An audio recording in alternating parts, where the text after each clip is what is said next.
we've gone in really weird directions. Yeah. Good enough weird directions. Hi, everybody! Welcome! I just hit these buttons to start the stream. To get away from, like, the we were going in a direction that probably would have gone even weirder, so it's best to, like, just drive us back away from there, you know? No, we needed to break that thread off, and it was bad. I'm gonna open my candy. No candy for you. Start. So, yeah, we're playing D&D. Thank you very much. Welcome. Hope everybody's had a great week. If you don't remember what happened last time, please, someone give me a recap, because honestly, I remember 50% of it. You talked to Cole's family. Is that all we did? I'm trying to think if we did anything else. Cole met with the family, Carrion gave blood to another witch. To be fair, the witch is your daughter, and she's fair. hot. I caught everyone up with my mental shenanigans and warned everyone about that we need to hunt down that witch. Yeah. It turns out Cole knows Nim from a long time ago. Yes, we called Nim on the orb. We're gonna say The phone. video orb. It was gonna be silly. The night orb. The phone orb. Oh yeah. That's where it left off. I mean, you're making plans to head to Urborg. I believe the current plans is to head to the northern ports with the hope of catching up on a certain trail of a certain group that may have a certain person in their purview. Fuck, that's right. We also learned about that. Oh yeah. Fuck, that's right. God damn it, Slarvod. Go save my idiot brother. Yeah. And tell him he might be immortal. Or at least longer lived. And I am the heir to something as revealed when I died, kind of. But I still don't know what that is. I'm also something blood. I'm not going to go all homestuck on it and declare myself the heir of blood, because that class spec does not fit for Kaz. And that's just gibberish for me and maybe one other person. I think you had like 3 or 4 other stops in Urborg that were on your list. Evancard Tower / the Furnace. Of course, the ruins of the wreckage of the Predator. Some cat folk. Wherever the staff of Navineral actually is. Rather than, you know, have a spiritual entity, like, inform you of it, like the actual, like, you know, artifacts that are probably totally not evil, but also probably totally, give you cool necromantic powers. Hey, evils just live backwards. Necromancy is just late healing. I really like both of those. Necromancer's just late healing. Evil's just live backwards. Necromancer walks up like, I didn't lose my medical license for nothing. I lost my medical license, but I gained a new one. You didn't need that heart after all, see? Let me show you what they don't teach you at Harvard Medical School. Necromancy. I mean, sorry. You thought you needed that head? You don't need that head. Look, he's up and walking around already.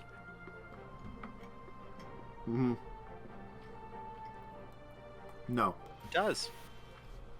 Yes. What? Harvard does have a medical school. Yes. Oh, yeah. So, Uh-oh. after everything was It's not said, a necromantic college. We lost a Matt. We lost Mads. Oh, that's what happened. We're still relatively okay. I can be seen. Joe's background can be seen, and everybody else is relatively in the picture. My little fox has moved to the bottom corner. Joe's arm is in picture. That counts.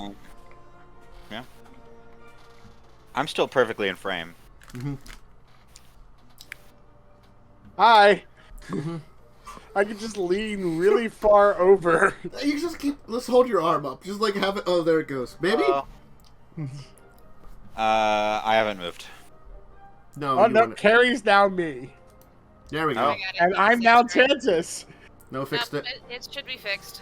It should be fixed. Oh, there it goes. Now it's Discord just decided to say "fuck you" and just closed on me. Nice. I love it. Oh, neat. Discord does that for me sometimes. It's very annoying. Yeah. I haven't had that happen, but Discord on the phone just doesn't work right anymore. So, like, because sometimes I'll be, like, in the middle of a conversation, it'll let me know when the conversation is so I can get back to it, away from, like, other programs. And then sometimes it just decides, I'm not going to update you anymore. Yeah, mine does. Depends on whether or not your computer is also open to Discord. Yeah. Usually if I'm on my phone... both open, it's not a problem. Yeah, normally, like, it's like, if I'm switching back and forth, I would understand, but if I'm on the one and having the conversation on my phone Discord, I don't think the computer one would take priority. You'd think so, but notifications always go to computer when the phone is... Yeah. I don't know. It's broken. Anyway, so, where was I? Yes, you have, spent some nice time in Orvada, learned a few things, gotten some information, and have come up with a plan to head to Urborg. Yeah. It's actually going to be kind of late evening when everybody's kind of settling down, post dinner, post a lot of these reveals, and Cole, I assume this is you're probably going to do some more businessy stuff with your son. Yeah, there'll be some business. Yeah. You'll actually get a knock on the office door. Alright. It was your butler. Okay. Sir, there appears to be a visitor here to see you. Alright, did they give a name? Not particular. They just said that they had some important business meeting. They said they would rather keep things quiet. I'm unsure exactly what that means. Alright. Well, Cole will, like, get up and go meet this person. Okay. Assassin, you're being killed. Yeah. It's fireball potion. Fireball. Yeah. Here, drink this.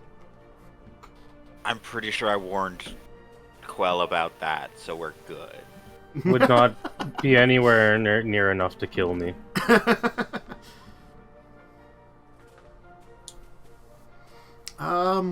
You're actually gonna see like a very sharply dressed man in a kind of black and white suit with a top hat and a cane with what appears to be a dragon head, but with onyxes for eyes. Fancy lad. Apologies, Mr. Cartham. Cartham. I said almost with the N at the end. Sorry, that's me. Cartham. I understand it's very late, and you are catching up with your family, having recently come back into the city. Yes. What business do you have? Perhaps if there's a private area we would discuss, as much as I would like to dive right into what our discussion would be. It's... perhaps it would be best to keep things private for now. Alright, I have a room. Come along.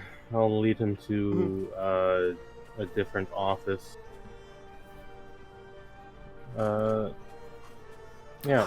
Well, probably a smaller office. I perhaps should introduce myself. I'm Raiden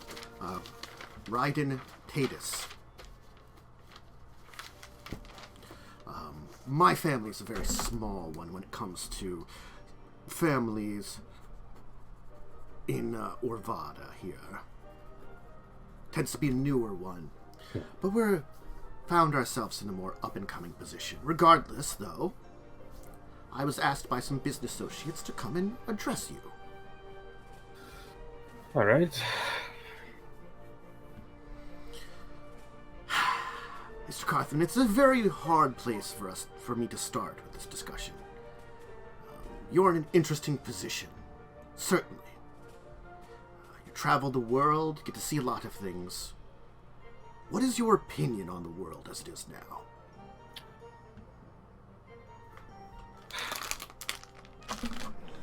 With all I've seen, and all I've done and witnessed, I think the world is, well, flawed. It's probably in the best state it's going to be for a while. It can be improved, obviously. There are many issues. I've seen and solved many issues. One issue very recently I have witnessed. Now let me ask you something else then related to this, because it will set the tone for our discussion. Do you think if something else happened again, the world would be ready? Something like the mana disruption, Phyrexian invasions, time portals that mess with space and reality.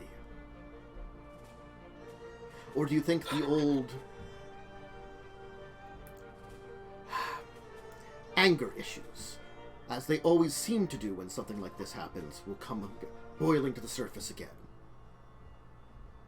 It seems every time something happens, there's some disruption, some anger, some violent nature between each other, between everyone in this world, that draws to the surface. Frankly, I don't believe the world is ready yet, no. However, given what I have seen on Shiv, there are people trying to at least make it ready. Yes, the Shivans are doing a well job of attempting to make something ready. But I think the problem with the Shivans is that the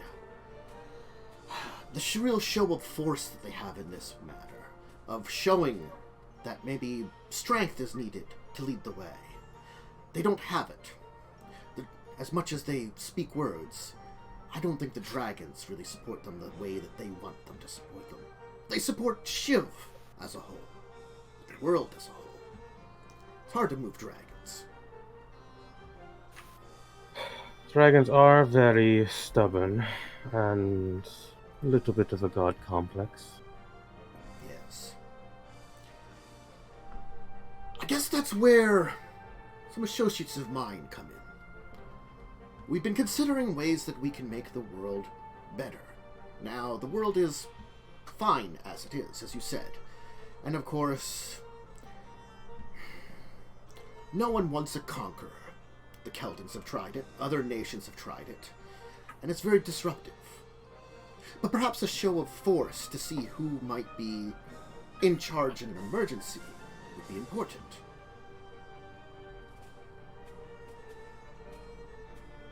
What do your associates aim to do? My associates intend to show themselves as that force. Not truly rule over Dominaria, but be an influence over it. Not like something like the Cabal would be. The Cabal sought to overturn, corrupt, make it something of you're like us now. More, we're here, respect us, and understand that when the big decisions come, we're here for it. Because the big decisions will happen again. The history of Dominaria is plagued with such things.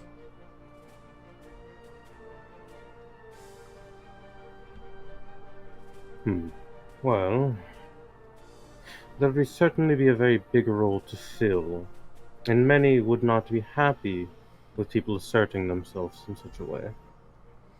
That's why it's been very difficult to do so, to find the proper show, I would say.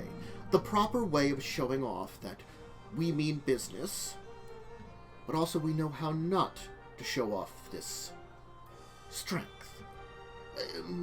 How would I best describe this? A show of power without show of force. Yes. Which has been difficult. Why has that been difficult for you? There's no shortage of groups that can more or less do that themselves anyways. Well, most groups don't seem to bother with us. We don't do anything that flies under their radar. We haven't done anything major like what would attract the attention of the Weatherlight and their crew. Many of the more powerful beings on the planet seem to leave us alone.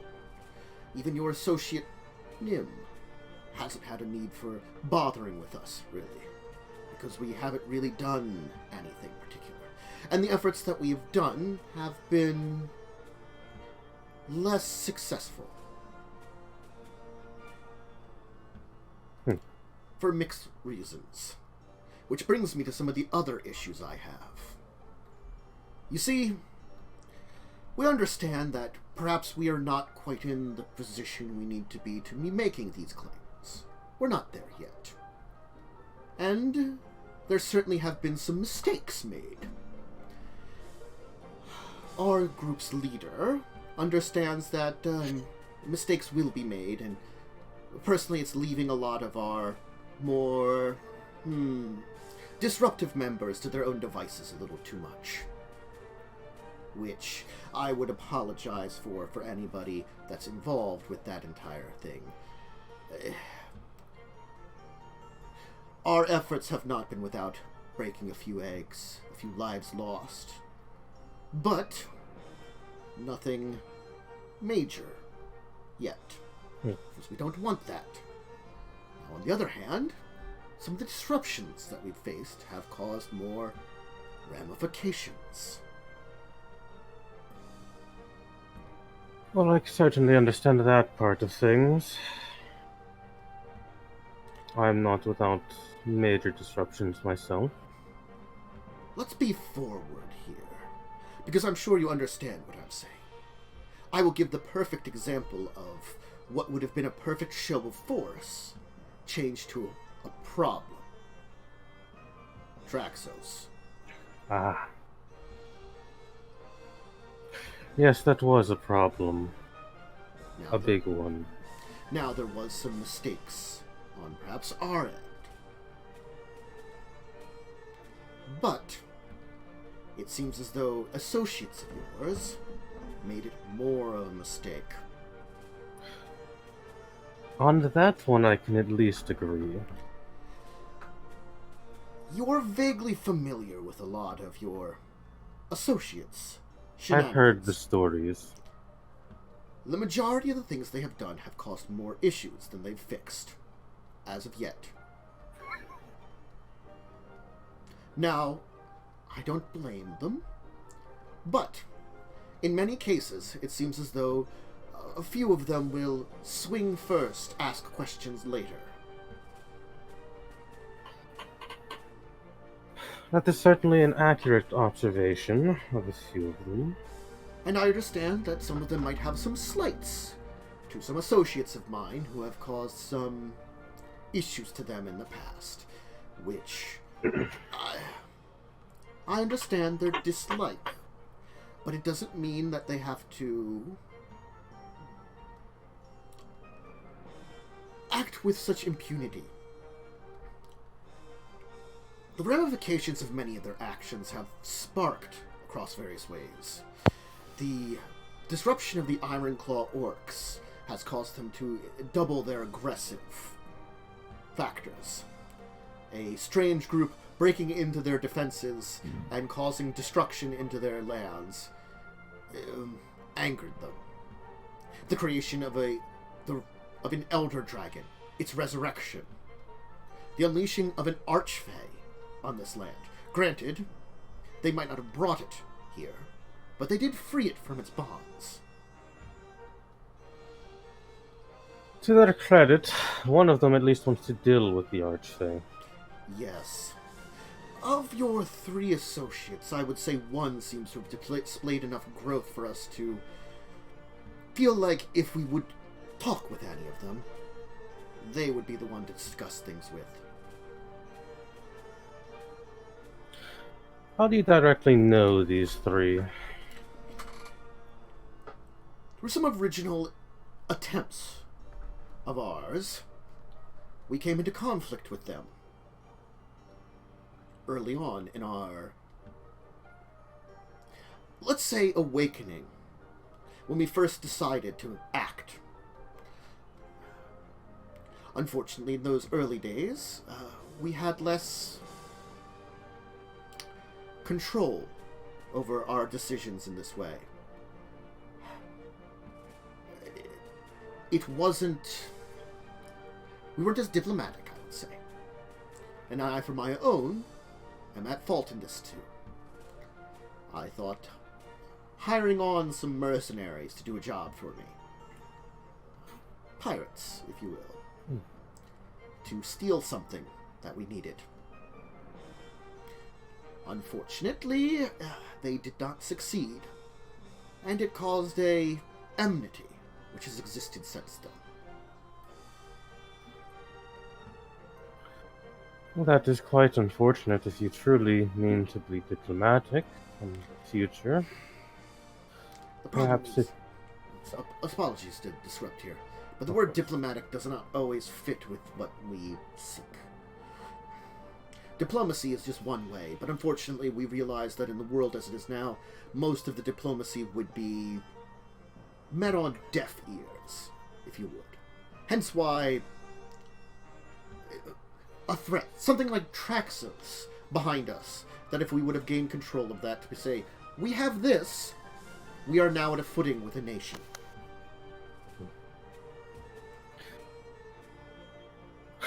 Well, Traxos certainly was an intimidating beast. It was one of the least intimidating of our initial plans, many of which have failed now.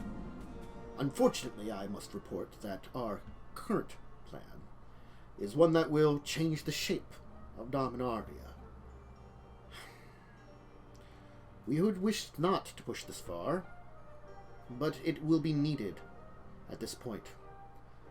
The Grand Beast of the Highlands, we failed to gain an influence over that. Of course, Traxos. And other issues have occurred.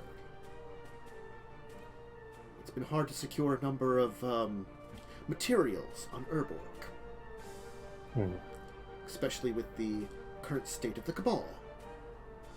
Their fractured nature has made them more, I should say, less predictable. So, it comes down to it that I would like to at least have some form of ceasefire now. Between you and Nim and us. The three of them I assume I am not negotiating with. But perhaps leaving you to influence them as their keeper?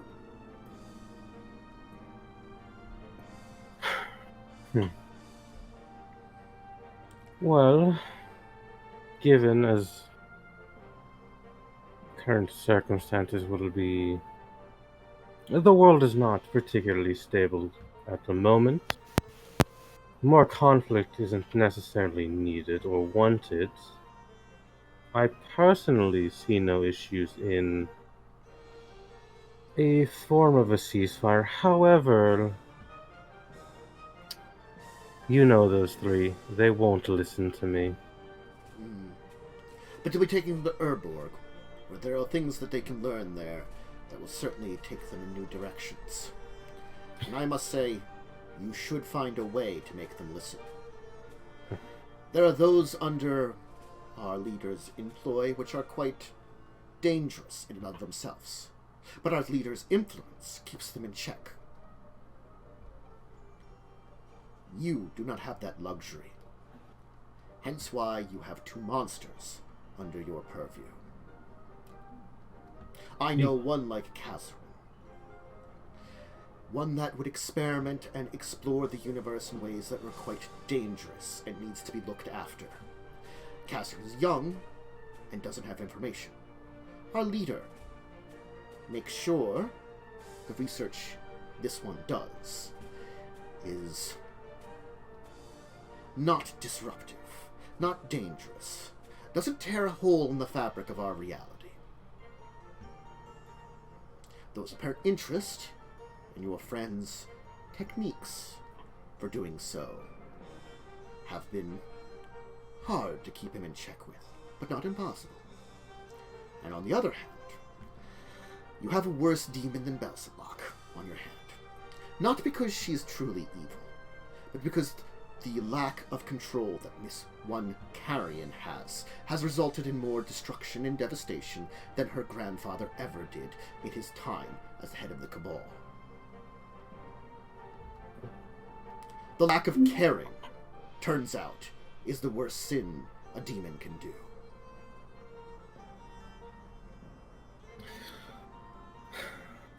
Perhaps you may argue against it in her good nature, and I understand she's attempting to improve. But attempts are nothing. The actions that have been done over the course of these last few years have been words themselves. I will not argue that Carrion is uncontrollable, at least from what I have seen. However, I can attempt to keep them in check for you. As much as we are monsters, we have a spark of humanity. Can you say that truly that spark of humanity is strong enough in your friends? Of those, I have only seen one that seems to make an attempt to spark it up to the level that is needed of mortality. It's one of the reasons that separates us from things like the Phyrexians. We've certainly given certain things to consider. I don't disagree with a few of your points.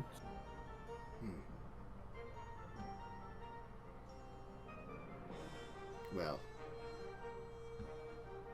keep an eye out on those three, and especially keep an eye out on Carrion. She has more potential for being dangerous than, well,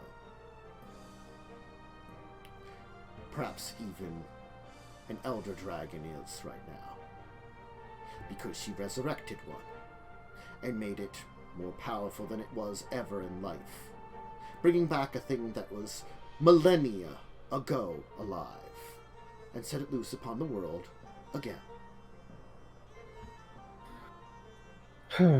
Yes, we all know the story of that one. The world knows. I have tried to tell them they can't run from their problems forever. They don't seem to believe that one.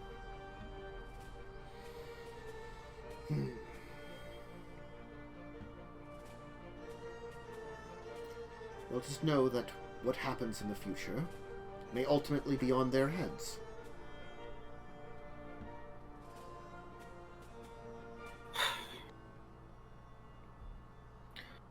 I will do my best to keep them from causing anything truly world-ending, but I am one man. A man who has been deeply affected by their actions, as you can tell. Doesn't seem indeed. You've joined the ranks of many of us monsters. Creatures that are unnatural, but find our way living in amongst reality, and finding a way to live there. That's one of the reasons that I ensure that my family and their business exist here. A strengthening of Arvada. Even if I can't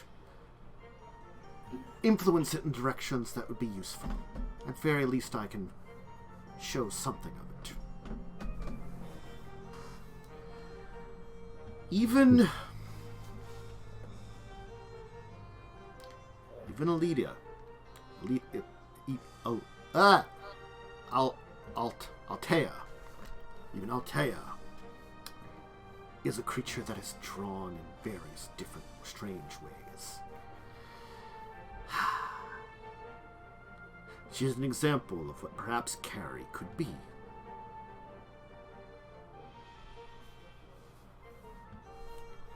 Perhaps. But I know nothing of you or your associates at the moment. Perhaps a little more insight in that could help me have a bigger picture on things. Altea is the Phyrexian angel that you met. Ah. She proclaims herself daughter of Yawgmoth, but has accepted her father's death and the end of Phyrexia. She does not seek to rebuild Phyrexia, for our leader has convinced her that it would be Foolish. Did not work. But she sees... perhaps what a backpedal for her history and her people's history. Perhaps seeks to rebuild something akin to the Thranian Empire. Maybe perhaps she could have a very engaging discussion with your friend Kazzrann, who seems to also want to go more machine than organic. Steps in that direction. Forcing your point, though, that's something that she's against. I believe the idea is to be more religious about it, rather than forceful. It's the same for many of them. It's the same for the one that you've had some connections with. We're unsure of what communications you've had with them. But be careful of that one tell. The sliver. The reason why we employ him is more to keep a creature that is that dangerous under control. Now, we don't force the point on it, but we put it into a position where it feels like it is more pertinent to be with us and to listen to us, and that's what we hoped, because forcing it would result in conflict. And slivers are one of the more dangerous creatures that have ever existed.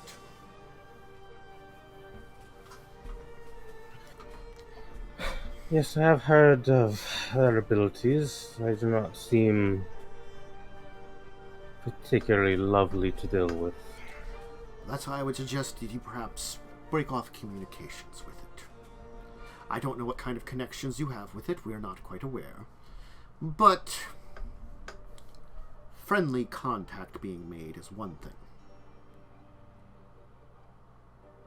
Know that it is a creature quite alien to any of us. It's like convincing a wasp to be your pet and hoping it won't ever sting you.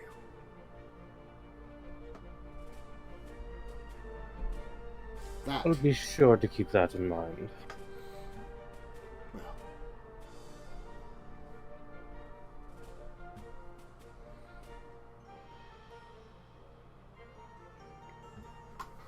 I thank you for your time, then. Of course. My associates and I will get returned to our business. We have completed all that we need on Urborg for now, so you will not find us there. But you may find some things out about what is going on in Urborg, and understand it more. Be ready to make the decisions that need to be made. And be warned, we still are watching to see if your friend Carrion truly becomes the good person they hope to be, or descends to become the monster that we fear she is. One far more dangerous than a greater demon. Well, I will do my best to prevent that from happening. And should it happen, and if she doesn't slaughter everything around her, I suppose I would have to have a hand in having to deal with it. There are ways to eliminate demons. Very easy ways. Especially after the advent of Bells and Lock, it became easier to find some things. Legendary artifacts hidden. The Black Blade was just one of many. Of course, given your associate's knowledge, I'm sure you're plenty aware of how good my family is at finding various dangerous artifacts. Yes. So you may have to search out one yourself. Or call us. Yes. The same One can more be said of thing. your scientist. be watch what he researches. Of We course. do not want another Urza. No, we would not. A monster with good intentions. Anyway. One thing before you do go. Yes? You are, I'm sure, aware I'm a man of mostly profit, given the company I run. Mm-hmm. A good way to keep me as a more neutral spectator of sorts. Don't interfere with my organization's taking up the market share of the Cabal. We would never dream. If you should be using their information network to mask it onto your own, it would be acceptable. Especially if you eliminate the fanatic part of that entire group. Oh, I intend to. When I get my hands on their lovely remnants, I'll be sure to scrub it clean. Excellent. I can hear no better things to hear about than to not worry about them anymore. Sounds like a grand day for all of Dominaria. Yes.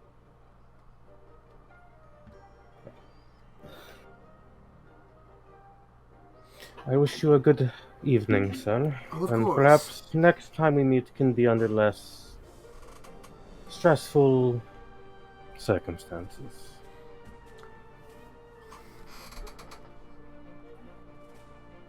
There are never stressful circumstances in my line of work. But there can always be fun circumstances. Adieu. As he takes a step towards the door and just fades into darkness. Oh yeah, that's definitely a good person who fades Yeah, into darkness. Totally fine. Wow, yeah, I that's a mean- sign of a great dude. I mean, to be fair, Cole can do that. Sending him an invite to my summer barbecue. I Yeah. mean, he did say, like, we're also evil. It's a neat parlor trick. Yeah? Yeah, that name sounded vaguely familiar, Tantus. I don't know What was what the you're name talking about. again?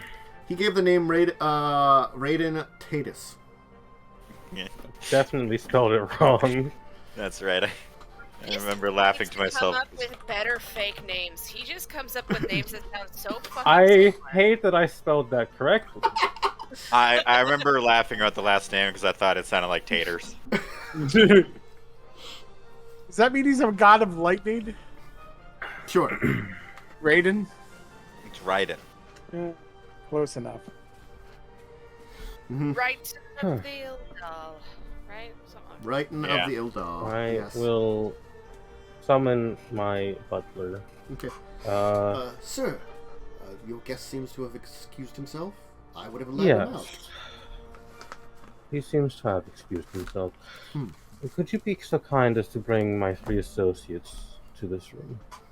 Gladly. I'll I would- fetch them. Alright, the 3 of you are probably relaxing, enjoying a nice manor house. You're not on the high seas, you're not in a hotel, and you're actually in a nice swanky place where you have, like, some good digs. And you're bothered by a butler who's saying to arrive at this, one of the rooms where Cole is looking for you. I don't sleep, so it doesn't bother me. Yes, but you might be Yeah. doing something. I was probably meditating, yeah. Huh? Oh, okay. Give me a second. Yeah. Kaz wasn't doing much. Probably just designs. Yeah. Kaz stuff. Kaz stuff. I was probably just reading whatever's in your library. Mm-hmm. Fair. Alright. Probably a lot of, like, legal books. And trade law. And probably some nice, trashy fiction. Mm-hmm. It's all pirate fiction, though. Yeah, it's all pirate fiction. It's your wife's favorite. For reasons. Weird.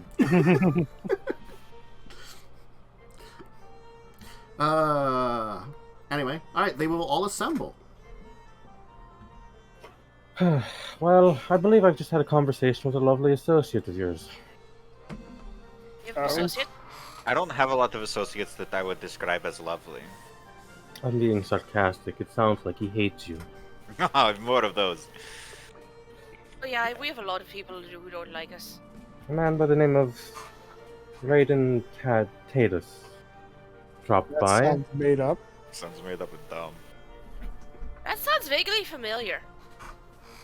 Oh, like the dumb bitch on the boat.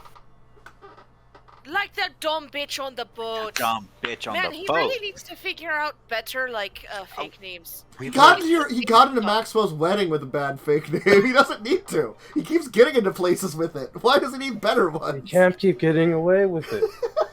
And he won't. When we kill him. Yeah, he's a bitch. Yeah, he's one of the people we're after. He robbed us.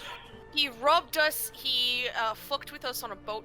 We literally met through him, technically. Yeah. Hmm. He tried to kill me specifically a couple times now.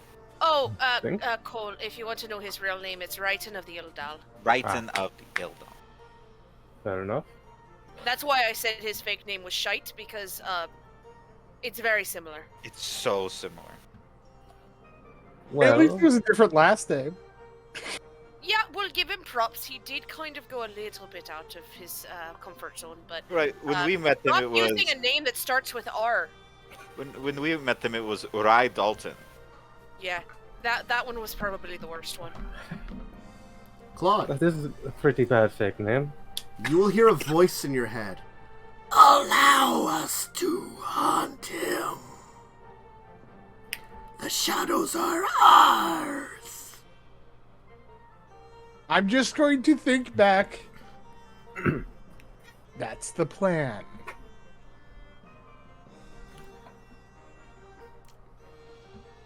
Well, your lovely associate seems to have a lovely group of friends, one consisting of a Phyrexian angel, who want to not necessarily take over everything, but be the ones who make the big decisions. Yeah.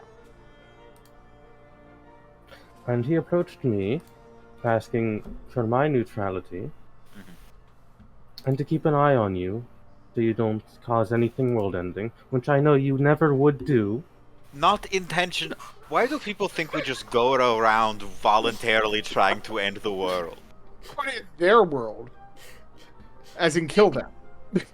We try not to. It's just sometimes shit happens to us. We literally spent all that effort with the dragon trying to stop it from ending the world. Did we go about it wrong? Maybe. No. Was it the only thing that we could think of? Yes. No other plans presented themselves. Well, in this little talk we had, I didn't necessarily agree to anything. I'm not stupid. When a man comes in with a very obvious fake name, you don't agree to anything. It seems they were. I should start making rules of shit You not to do. should. Rule 1, stop giving your blood to witches, even if they're related to me. But she's hot. Okay. Rule 2, doesn't matter if they're hot or not. Don't give them your It kind blood. of matters. Don't give them your blood. Doesn't matter if they're hot or not. But Hotness doesn't don't you equal trust good. your own child, Cole? I trust her, I don't trust the Academy fully. Fair Fair. enough. Fair. Yeah, that is fair. I will stop trying to give my blood to witches that are hot. Or ugly ones. Although Yeah, the most first witches witch are wasn't even hot. Yeah. hot. It's true. Then again, I gave her my blood too. I think you Now all I need have to it. stop doing that. Yeah, that's Kaz, probably a good idea. Cole, the two of you are going to notice something strange. Just a little bit strange. Something's odd about Claude's shadow. Claude. Claude. Claude. Yes. You know I'm your friend and I would never judge you for anything too harshly. Your shadow's fucked up. Your shadow's fucked up. Claud's shadow is fucked up? Yeah, Claud's shadow? Fucked up. I will turn my head to look at it. You'll see that it kind of looks like it's kind of amalgamed, and almost looks like there's clawing fingers coming out the edges of it. Oh, that is fucked up. I'm just gonna think in my head towards him. Mm-hmm. Can you please stop? Mm-hmm. You're gonna think some thoughts, and about 24 pairs of red eyes will briefly appear in the shadow before fading. That's Fucked fine. up. And the shadow will seemingly kind of slink back into normalcy. I would appreciate it if you didn't do weird shit in my secret office. I don't think Claude did that. I did and I didn't. Okay. Is your shadow fucked You know up? what I mean. I don't think the One Claude of- we normally talk to did it, but one of the things inside Claude did it. There is a link to The past? No, the future. That's just silly. Why would you go to the past? Link to the past. But you don't go to the past. You go to the future. Well, to a Dwathai you could go between worlds as well, you know? I guess that's fine. that lives in my shadow. Fascinating. Don't do it in my office. I wasn't trying to. It did it on its own volition. The Dwath. What's the plural for Dwathai? Dwathus. I think it's still Dwathai. Yeah. Okay. Dwathai. Yeah. It's an extra I Dwathai. on the end. Just an extra I at the end. Sounds about right. Anyways, the reason I called you to bring this to your attention, they've been to Erborg. Not And they've surprising. recently left Erborg. Okay, didn't know So we that. won't directly deal with them. We may deal with their mess, and we may learn things there. That's concerning. They are watching all of you. Of course. We knew. He had some very fun words to say about you, Carrion. I can talk to Oh, were one they of them. good words? No, Aw. they were quite rude. Aw. It's okay, Carrion. I think you're great. Thanks. What I about can me? talk to one of them, so... Fairly I'm not rude gonna as watch well. this. He called you, like... he alluded that you could become, like, what's his name? Urza. Old wizard man. Urza. Yeah, he alluded that you would become like Urza. Urza wishes. Uh-huh. I don't want to be like anyone. I want to be me 5 years from now. What did they say about me? That you are rude and uncontrollable and a horrible murder demon, basically. Kaz high fives, Carrion. Rude and uncontrollable, yes. Crazy murder demon, no. That one is true. We actually don't. That's like a thing you are really good at controlling is the crazy murder demon part. As I evidence from the haven't tried fact to kill anyone in months you that like I don't want to. literally turned into the big demon form because of the dragon, and then we're just cool about it. I had to meditate a lot, but I did not try and kill anyone that didn't Exactly. deserve it. Exactly. And what did he have to say about me? I'm just Oh, you're curious. fairly reasonable, apparently. That's what he said about you. You know what? That tracks. Yeah, of all of us, he is the most reasonable one. He did give a warning, not to mess with the slivers. So I we f- definitely need to figure out how to get that queen Yes. freed. Yeah, I don't trust him. We do the exact opposite of whatever they say. Well, if we get the queen freed, he's not... our slipper friend is not going to be allied with them anymore. That's why he doesn't want us to mess with the slivers. So he's a coward and a bitch. Figures. I'm Well- just a bitch. I think you should just ignore everything he said Yes. in favor of making good decisions on your own. Well, the good news is he did approve of one decision I'll be making. When my lovely kidnappers and murderers get my hands on the Cabal, there will be a purge, and I will be taking it over. I'm cool with that. I don't like the Cabal. Yeah, if anyone had to be the overseer of the Cabal, I'd like it to be you. Yeah, you're pretty reasonable about this sort of thing. And plus, Carrion, then you wouldn't have to lead anything. Fuck yeah. I mostly just like making money. I can respect that. It's a reasonable mindset. Considering I'm going to live for a lot longer, I can make a lot more money now. You can Very fund true. my stuff, my air navy. But yes, it seems the current path that you are set on will likely bring you into quicker conflict with them, and blah blah blah.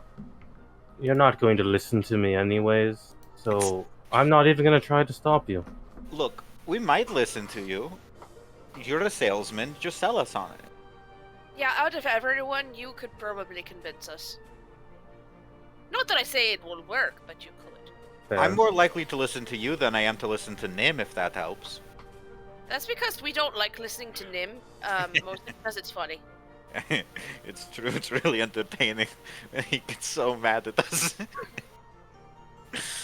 Oh, man.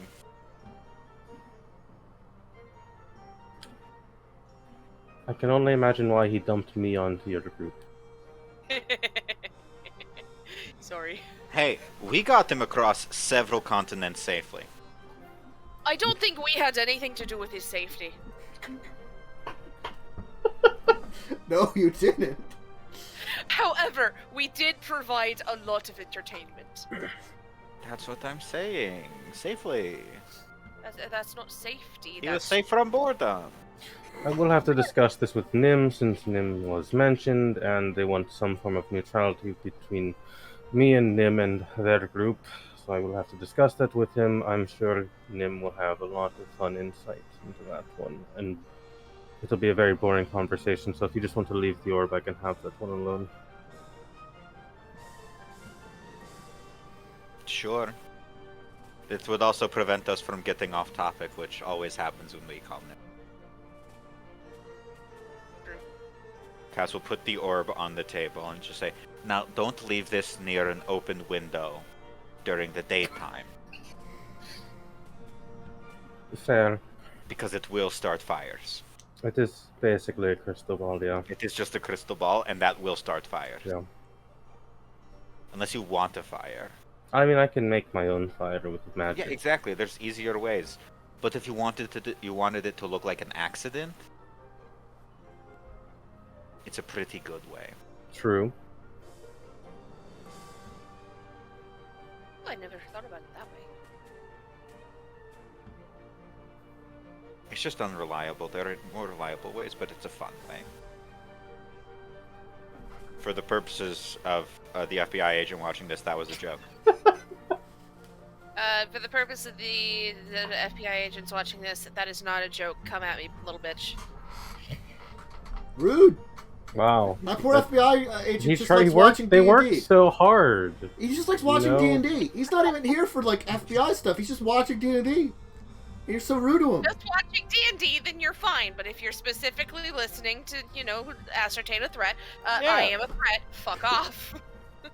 I am a threat, mostly to myself. Yeah. I'm not a threat, so I'm okay. Don't worry about me. I'm neutral. I'm probably God. not gonna do anything. What makes a man turn neutral? Neutrality. Monster. Anyway. So. What is fine plan now? Rest up, head out. Yeah, I'll tell Nim about this weirdo Okay. in the conversation that happened.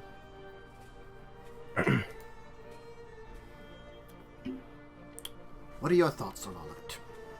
I don't trust him. That's all. No, I wouldn't think trust would be the first thing with these group. That's for sure. But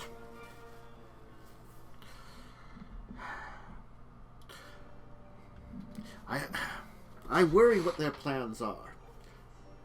It seems as though we at least have dodged a bullet and that they're not planning anything overtly dangerous currently. That's good. But gaining unfathomable force that could prove yourself to be a danger and allow you to influence the world is not good. No, it is not. So, I think I can maintain a front of neutrality while working against them. As long as I just observed our 3 lovely little birds. They seem to have been keeping a very low profile. Even my looking into things haven't been able to find a lot about what their actions are. Most of the time, it seems as though these 3 have managed to stumble on at least parts of their actions. So far, we've seen that they wanted to acquire a piece of the Predator's engines. We encountered them, well, one of them, raiding an ancient core artifact, something related to their time on Rath.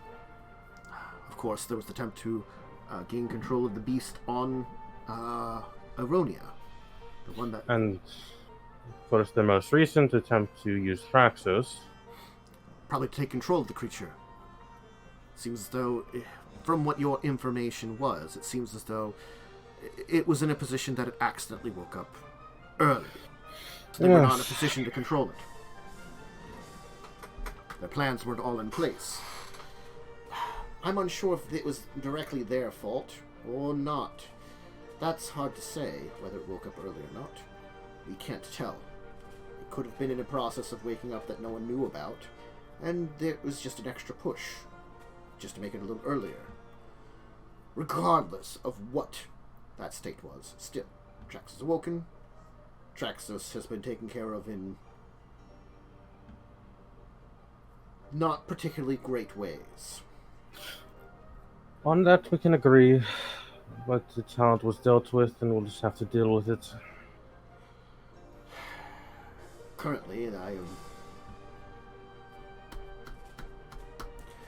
I've been discussing with a number of folks how to kill a god. And maybe a few artifacts lying around somewhere. I can have people keep an eye out for them. There are many things here on Dominaria that could be useful, but the multiverse is large, and as much as I dislike traveling away from Dominaria now, as soon as my business here is done in Keld, I might have to just do that. Yes, it would be unfortunate, but if we need a way to deal with this, now the other planes may hold them.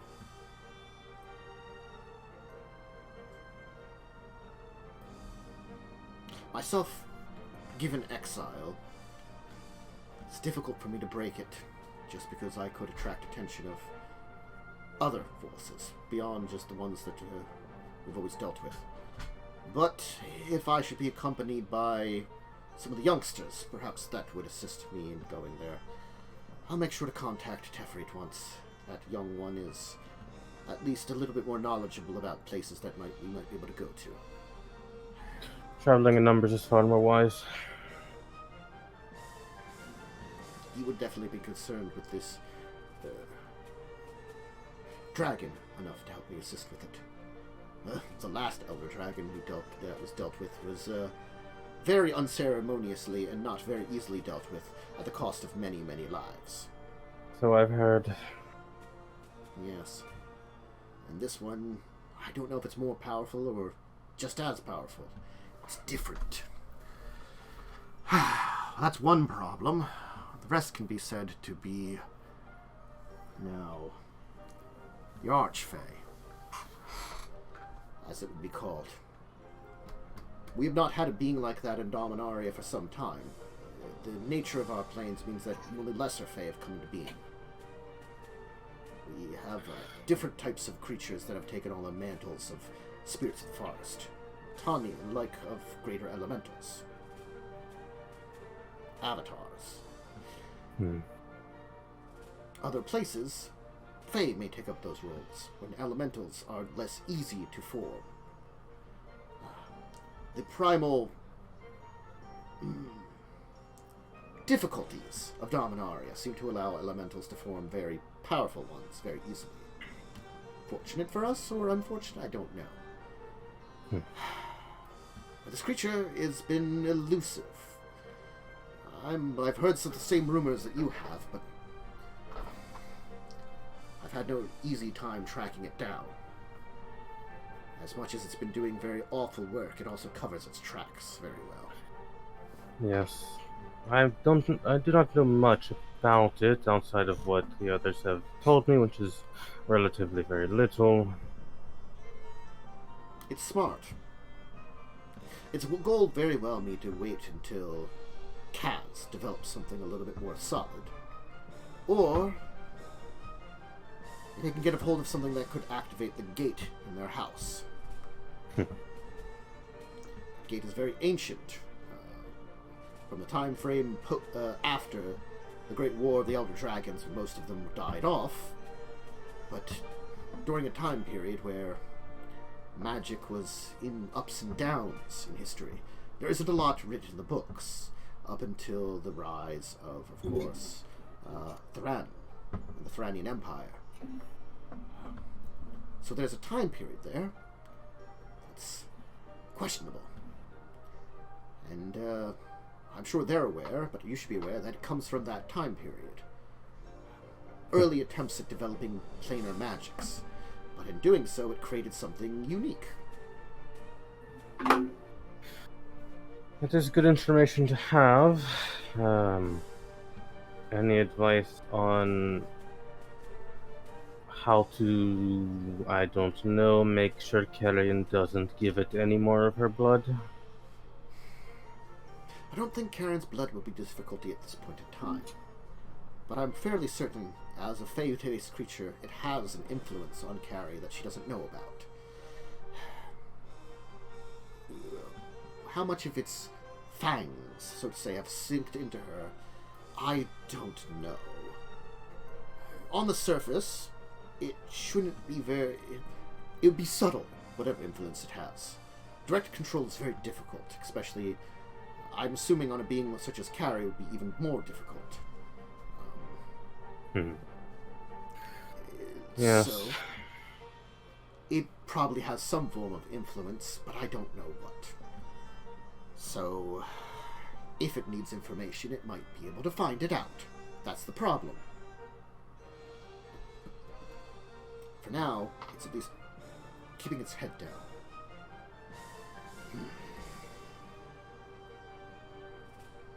Whatever's going to happen might draw it out, but it might draw a lot of issues out. I'm worried that underlaying things that have been in throughout Dominaria, hiding below the surface, will be ready to boil forth. That is my concern as well. And quite honestly, I'm not sure I can dissuade these three from continuing their current path, or going about things in the way they normally go. I can try my best, but... What are their current plans in Urborg? I know a few of them. They want to go to Urborg, and they want to kill a Fae. I'm not entirely sure what they want to do on Urborg, but I'll be keeping an eye on that one. Beyond that, I'm not sure. Try to figure Claud, it out. Claud wants to find a Sliver Queen. That one I think is a questionable idea, personally. You said that this man didn't want you to trust the Sliver. No. Fortunately, in this case, I do have to agree to a degree. Not that they are trustworthy, the ones that were giving the advice, but it is a creature that is unlike any others. A creature with a multiversal hive mind, as we've now recently learned. A creature that can take on the aspects of any other of its kin. And a creature that lives to create more of it and exist. The hive is everything to them. Yes, giving it a queen back, while it could be beneficial in the short term, could become a very big problem in the long term. Especially with one of them having the ability to travel between planes. It could spread this one queen's influence to many locations. If this queen is in Dominaria, that makes it more of an issue. It would mean a new colony here in Dominaria. The current mounts of slivers are more feral, spread apart. We haven't had a major issue since the time crisis.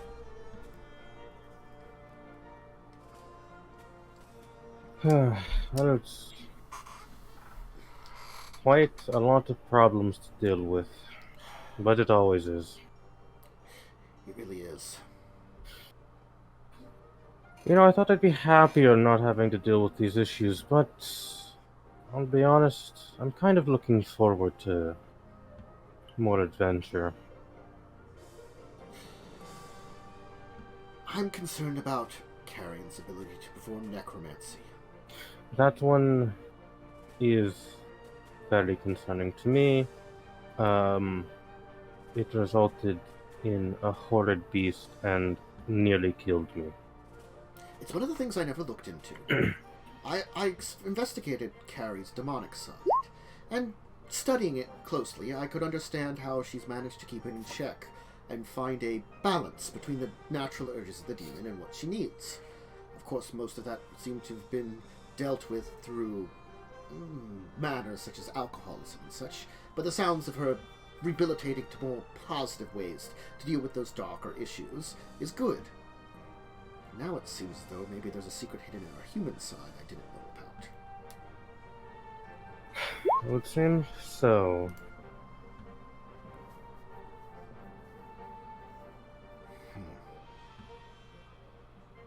Be careful.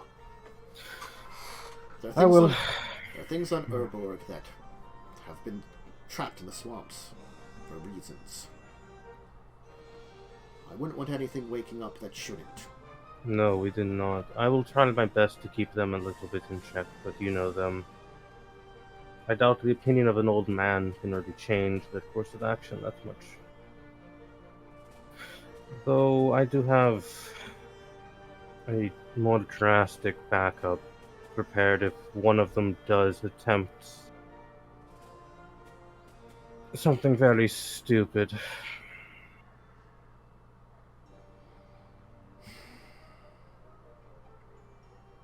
I think I'm going to send you some backup. I'd appreciate it. Take some convincing, but she should be able to meet up with you in Erborg. Backup would be nice. It would be nice not to have to use enchantment magic on people who are relatively friendly with me. I don't even know if it'll work. At least on Carrion.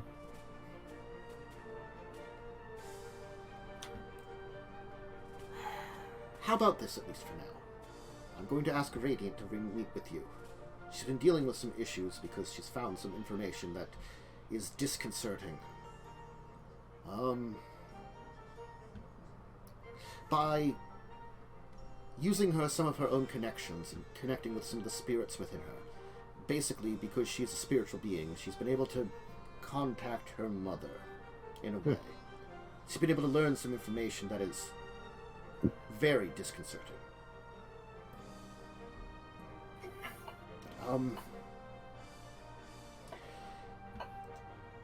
The Phyrexian Angel. We believe we know why it wasn't seen up until now, and where it came from. Even if these people say that it's in check, there's dangers to it, especially if it gets... We can't have it in Benalia. No. Having seen that thing in action, I don't personally believe they could control it if it decided to do something else. No, I mean it's worse than that. We can't have it Benalia, and it can't set foot on the Weatherlight. Oh. Because both of those places have archives of Sarah's realm. The angel is Saren. And not just anyone. It was the avatar of Sarah on her realm. Oh, that's... Oh. Radiant takes her name from it. The Grand Archangel Radiant. was reborn as that creature.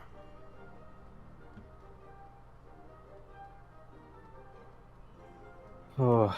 In the collapse and invasion of the Sarah's realm, Phyrexians invaded it before its collapse. They managed to capture it when it was thought killed, and take it back to their realm, where Yawgmoth had it reborn. That's why it's particularly dangerous if it would contact with that, because it is Sarid in nature. I don't know the result of it. It might be able to assimilate the powers of Sarah's realm if it understood what that would be. Fortunately, I don't think it does. It doesn't seem to have a knowledge of its past. That's good, and I'd prefer it didn't gain a knowledge of anything. I don't intend to allow it to set foot, if I can help it, on anywhere it can do any damage. I'll be sure to contact Joyra and let her know about it, unless you've already done so. I have not yet.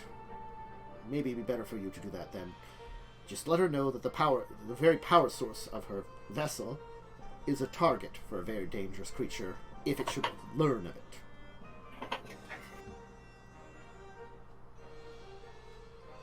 The current leader of the Saren Angels takes up the role of that, and would perhaps be originally in a fight, might have a chance. But with this creature, both being Phyrexian and angelic, I don't know. Currently, from what we can tell, we think it originated in Phyrexia. And that's how it got here. We found evidence of one remaining portal. It wasn't very stable, and nothing organic could pass through it. But a creature like that is spiritual and non-organic in nature more than anything. Shit. We think it awakened in one of the destroyed layers of Phyrexia. From what I learned, Phyrexia isn't gone, it's just in shambles. It was virtually destroyed. It has no hierarchy, it's a wasteland. Most likely wherever it was being kept was protected for a while. And something in Phyrexia woke it up. And then it got loose and found this last malfunctioning portal that doesn't quite work. Probably because the connections between Phyrexia and Rath is the only reason it functioned to any degree. Fortunately, that has been contained. Talaria assisted me in containing that, at least. So for now, there shouldn't be any more visitors from Phyrexia. Even with its origins out of the way, I don't know if it's the most dangerous member of this entire group. I fear for their leader, because their leader convinced a creature like that to work for it. Yes, and that one is what concerns me the most as well. I do not know anything about it, but I can attempt to find out. But I do not wish to harm my own agents. They are busy doing other things. Taking down the remnants of the Cabal. Their hands are tied up at the moment. Stay away from it for now. The information will come out as we need it. We can keep looking into things. This group has been very secretive as of to now. They've been amassing their power. And from what we can tell, since they form a coalition of remnants of Rath, Phyrexia, and some other groups, most likely they have connections in other places too. They've wanted to stay secret. And the idea that they've been trying in more ways that we are unaware of to gain power also disconcerts me. I'm glad that they failed, but we're only aware of 2 of their attempts. Well, to me, the initial conversation did seem like this individual was trying to get me on side more than anything. Especially when he compared me to them, a being that should not really exist in their current state. But rest assured, I have no intention of joining them, but I doubt you had any doubt on that one. There are many beings that should not be the way they are. I'm included in them. I am different from my other brethren. I still remain different. The mending didn't fix me the same way as others did. It did in some ways, in other ways it didn't. I was already broken before it, though. You now yourself found yourself a much more long-lived human. Your group is an interesting collection. It rivals this other group in certain ways. That, perhaps their presence drew you together in a way. Destiny? I wouldn't say that. Maybe it's perhaps just power begets power in a way. Quite possibly. I find it interesting that the pieces have been coming into place in a way that I was not expecting in many ways.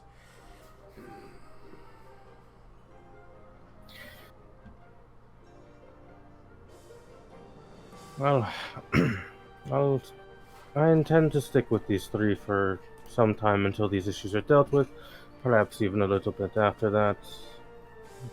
Not necessarily to guide them morally, but to keep an eye on them. And I think they feel a little better about things knowing they have someone who can more or less control the seas on their side. Indeed. I was hoping not to do this, but I might have to call in some assistance here in Keld to speed things up. They've been on a honeymoon for well over 6 months now, so perhaps it's time that I brought them into the fray.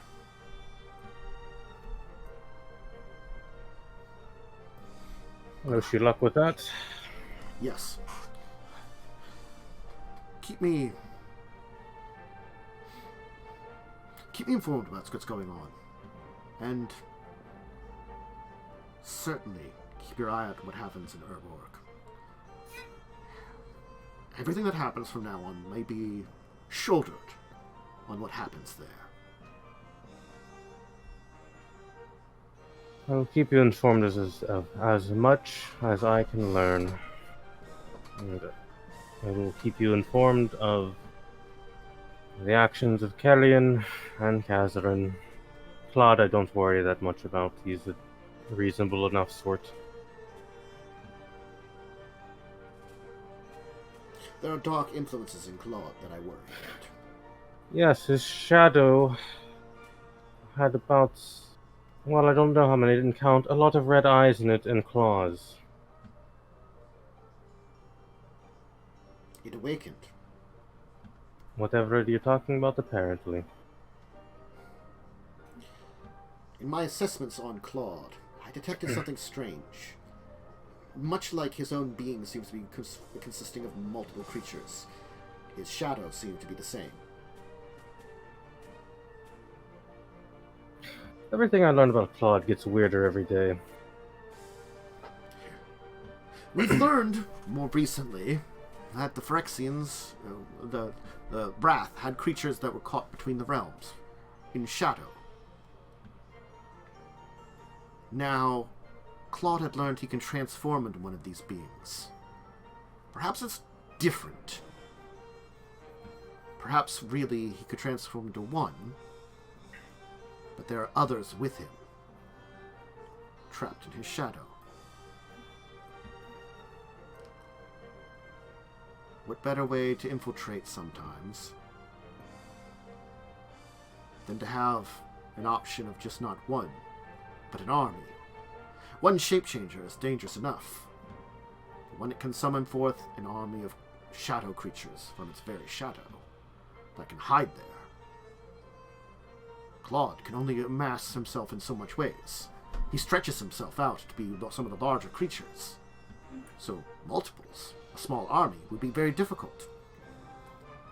I suspect that he has a upper limit on what he can become. Perhaps his body can only stretch so much. this would be a way of having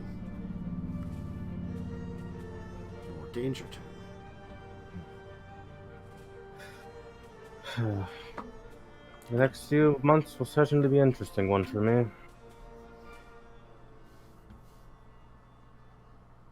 Keep me informed if they try to do anything with his Phyrexian. I doubt they will, but they might be tempted with the knowledge that that thing has. Especially with the way that you're encountering things now. I'll keep an eye on them. That being is perhaps not as dangerous as some of the other creatures we've encountered, but has more subtlety to it, I'm sure. It could have some influence on Claud we don't know about, similar to how this Archfey may have influence on Carrion.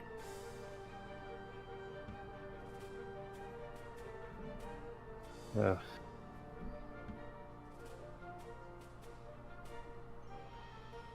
And there's one thing I would like to say. Please remind Kaz that he can feel pain still. That might be a good way of keeping him in check. He's always been very open-ended on his experimentations, and now that he thinks he may be immortal, from the sounds of it, I worry that he would maybe try something extra dangerous because he wouldn't worry about it. But he still feels pain. As much of a almost god complex as Kaz has had before, it seems to have gotten a little worse, learning he's immortal, potentially. That's why maybe just poke him or scratch him a few times. Just keep that in his mind that he can still feel pain. Because even when you're long-lived or very hard to kill, if it still hurts, it still hurts. Yeah, I'll do that. I'll make sure he's aware he still feels pain. It's one of the If reasons... we fight anything and I accidentally hit him with a spell, I'm sure that'll be a decent reminder. Not on purpose, he just might be in range of it.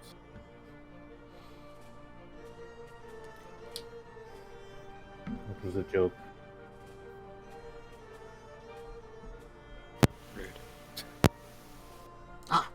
Excellent. Y'all just bad-mouthing us this entire time. I've done nothing wrong ever. I know that. He says that, and everyone just gives you a look of like, Yeah. You've only improved the world. Exactly. Uh-huh. Good vibes, gang. I'm just neutral. It's just me and my shadows. I'm chaotic neutral, but that doesn't mean I'm evil. I'm not evil. No one ever said any of you are evil. Just you have bad decision control. You are like literally that meme of why when something bad happens is it always you three? Because we cause the most problems, obviously. We're But we chaotic always neutral. fix I it. really do just be like, hey, you're evil, sort of. You have an evil aura about you. I'm like, bitch, It's like rude. I'm Okay, just gonna have a good time, not a long time. Urza was a war criminal. He was. True. I haven't even been in a war. Yeah, but you know why he was a war criminal? Because he wanted revenge. His entire campaign against the Phyrexians was not for saving the world, it was for revenge. Now, I'm not vengeful. I'm petty. I don't know if that's better or worse. It's honestly. better because I'm not willing to go to as extremes. You're not willing to like genetically modify people in order to create a race of Supermen in order to fight a horrible otherly plane? Not without their permission. Mm-hmm. Like you two, bang for me. Yeah, I'd be like, do you guys want to do some fun little genetic modification? Come on, you know you want to. Cool. No, I wouldn't do genetic. I'm not Simic, man. I wouldn't do genetic modification. That's not my style. Give him robot legs. Give him robot legs. We found out in another game that it only costs an Artificer 50 gold to make robot legs. That's pretty cheap for making robot legs. Yeah. Prosthetics are a common magic item, and they cost like 100 gold. Yeah, and I can, because I'm a high enough level Artificer, it takes half the gold and a quarter of the time to make the magic items.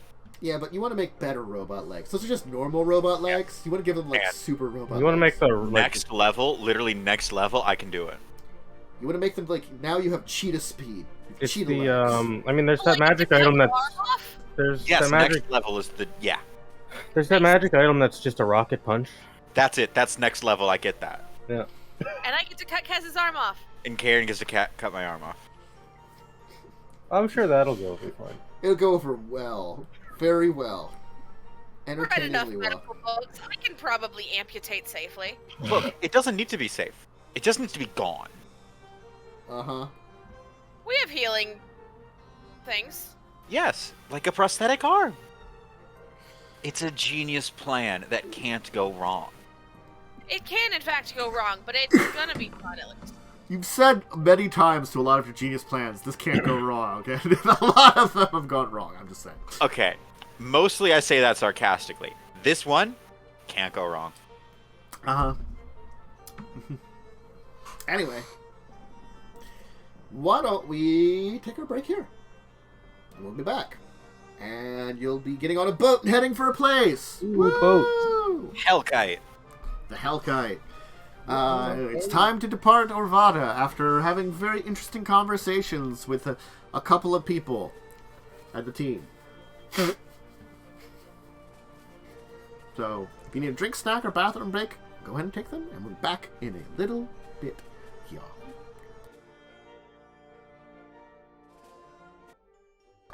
It was the worst kept secret in the Federation. Uh-huh. I mean, look, there aren't very good... It's the Federation. No one keeps good secrets. Unless you, like, go the weird J.J. Abrams universe, and they have, like, we have secrets! And it's like, oh, J.J. Abrams, you don't know the point of this. He didn't like Star Trek. Yeah. He just wanted to do Star Wars, and then he also ruined Star Wars. Yeah. Yeah. Anyway, we're back, though. Hi, everybody. I did like the new Star Trek, actually. I want that stated. I enjoyed the new Star Trek movies. I thought it was especially fine. The last one. I thought they were pretty good. I just think The they first were and not... third one were good. The second one was mediocre. I Yeah, just that's how also I think felt. they're just not good Star Trek. They're good, like, modern-day sci-fi action-y things. But for, like... They're sci-fi movies you can shut your brain off to. Yeah. The third one was pretty good Star Trek. It was better Star Trek. I think they got more into the Star Trek finally. It took them 3 movies, you know. It took them a bit. I can agree on that one. It got more Star Trek-y, you know.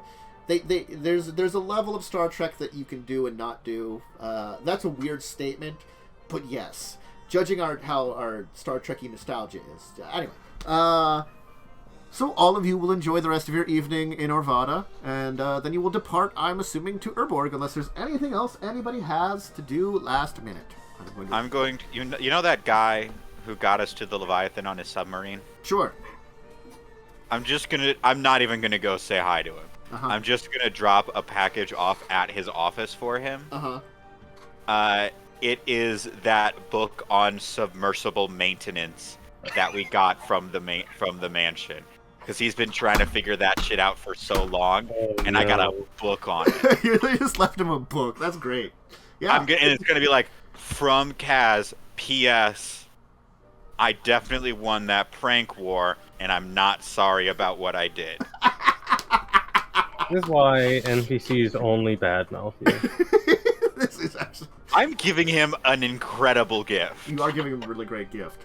You're also then, mocking You are him at the same time. sassing him. He should have been better at a prank war, man. I don't know what to tell you. He should have been better at a 2-week-long underwater, tight quarter submersible prank war. I mean, Not my fault. It is the thing that you did over the 2 weeks that you spent on a submersible prank war. There wasn't much else to do. Yeah, we didn't have any video games. What was playing with I mean, I hand can of have poker? conversations with myself. We also did play poker. Yes. It's just then I started turning Max's mask into cat faces. Mm-hmm. Oh, Max. Oh, Max. Anyway, it won't be a difficult journey, honestly, to Erborg. Hellkite's a fast ship. It'll be about. Let me just check this map and see for sure how long that It is a fast ship. I think I added engines onto the back to make it faster. It'll be like a week and a half's journey still, like a week and a half, 2 weeks journey in between there. Even with the ship of your speed, to get to the northern ports of Urborg. Anyway, you'll arrive in a place that is referred to as Deadroot Bay. Colloquially. The actual name of it, who knows at this point in time? The original name of it, but that's what it's known as nowadays. I think its original name was Kevin. It could have been. Um, The place is a major trade port on the northern shores of Erborg, of course, and it is very seedy. It's also known as a pirate's haven. Because Urborg doesn't really have a centralized government. And until a couple of years ago, the major government of it was the Cabal. Yep. They no longer are a government here. So pirates have always kind of been in the area. Because it is a much more lawless area, they've really moved in the last couple of years, post-Cabal. So this town has increased in population pretty significantly. But again, it also functions as a major trade port. So you can see major trading vessels alongside pirate vessels. And honestly, a lot of times, bribes it's Orvadan trading vessels that usually just bribe the major local pirate powers and keep it going. It is a mostly independent city on the area of Urborg at this point in time. And, Hellkite can pull in. It's kind of in this, like, the bowl of this kind of bay that has kind of very sheer cliffs kind of surrounding the outside of the bay. Except for where there's, like, a kind of river that kind of carves into the center of it, where you kind of get into this bowl where the town is kind of built into. And even up on some of the cliffs, as it kind of goes out into the bay, there's like buildings and structures kind of built into it. So it kind of makes this interesting, very squeezed in feeling for the entire city. Certainly the skies over Urborg are as wonderful as they always are. Cloudy with a chance of darkness. Ah, my old friend. No meatballs? And they can't be cloudy with a chance of... They'd probably be undead meatballs, which wouldn't be great. That's the second movie's plot. Zombie meatballs. Part of me thinks you're serious. There is a second movie. Yes, I remember there was. I've never seen it. But And the food is sentient. Yes, but part of me was like, as soon as you said the second movie's plot was zombies, I'm like, they could do like weird zombie food with sentient food. That's just weird. I don't know. So, the Hellkite will arrive in.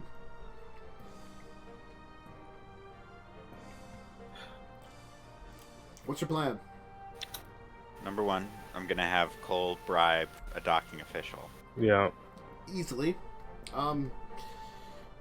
Honestly, the docking officials don't seem to care a lot. The bribe basically makes them care more, in a way. Which is good. Because then they pay more attention to things and keep things more on the, like, up and up, you know, rather than just like, oh, something happened to your ship, oh my. And also to do it so that we don't have to give the actual name of the vessel because people are watching us, and I don't want to give the actual name of the vessel. Okay. You know, for security and safety and... Yeah. He'll take down the information. Not even give a look into your vessel. Basically, just get the information from you, take the money, and leave. Good. I will tell you, Cole, you do some business here in the town, but as much as you are, like, effectively an Orvadan privateer, these are like very non-aligned pirates, so like you don't usually deal with this area very much. Yeah. Fortunately, it does tend to be a neutral territory for a lot of forces, because it is just a thing. You'll know that there's an old retired pirate that leads over this area. We call him Red Nose, Captain Red Nose. Rudolph? No. It's red because it got cut off, and it just has a kind of like a horrible red scarred mess in place of it. All right. Yes. So yeah, he lost his nose, and the wound, it healed up, but it never looked really nice. It always kind of looks red and scarred and kind of awful. Unfortunate. Fucked up clown. Yeah. Yeah. You know, it's pretty fucked up. Yeah. But don't call him a clown. He'll probably have you executed.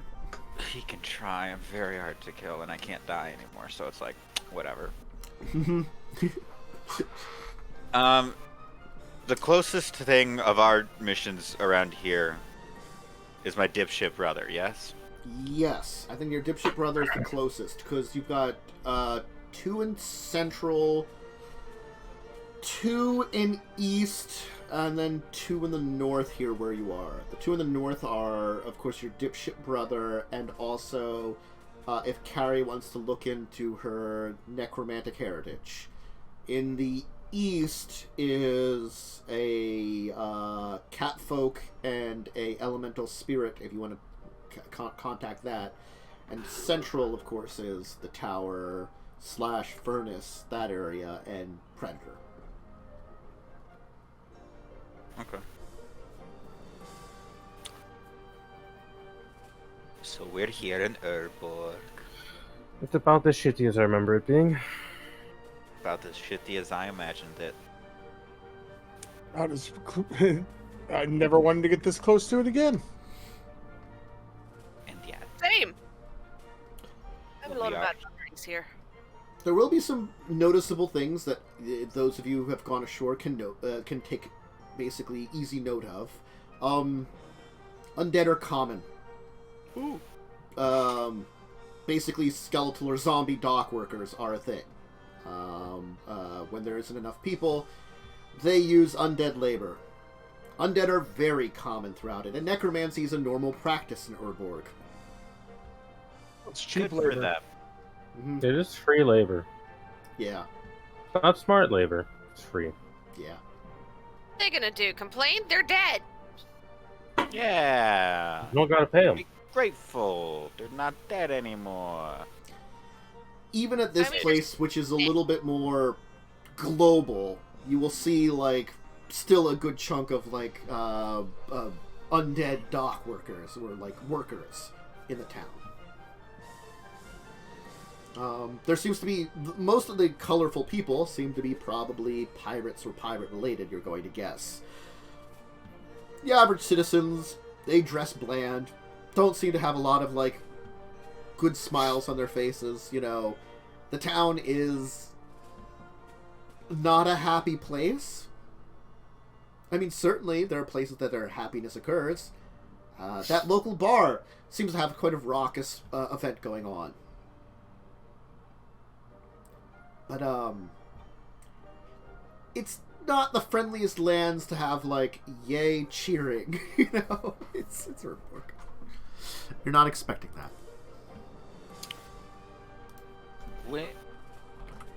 The last time we went seeking the Cabal, we were actually just seeking drugs. Yes.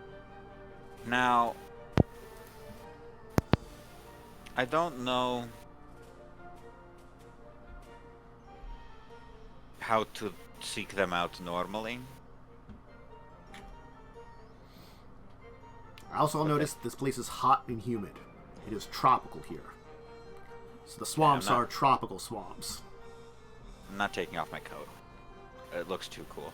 Mm-hmm. Plus, it's a pirate coat. Like, that's a thing that the pirate coats are, like, for. Yeah. It's breathable. Leather. Can I just roll like an investigation check to find signs of the Cabal? Sure. Yeah. I'm investigative. Mm-hmm.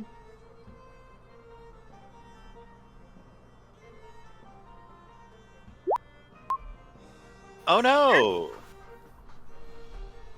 The fact that that's still an 11 is hilarious, though. Certainly you can find the Cabal's influence. And markers in the city that seem to have been from when the Cabal was basically attempting to control all of Urborg. But, yeah, there's nothing really, great.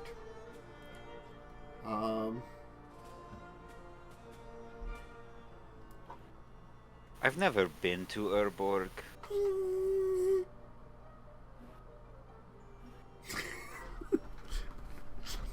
I've never been to Erborg, so I don't know what I'm looking for.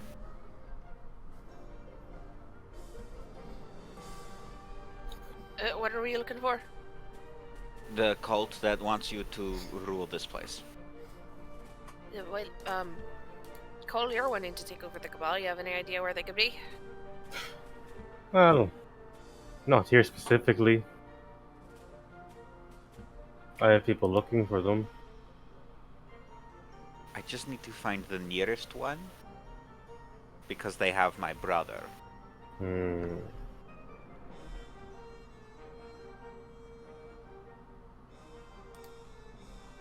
Well, why don't we go searching for drugs? That's how we found them the last time.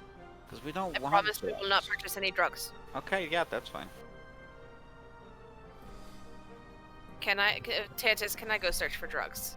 I gotta be honest, there was no searching. This is They're just everywhere. it's a pirate town. There's not a lot illegal.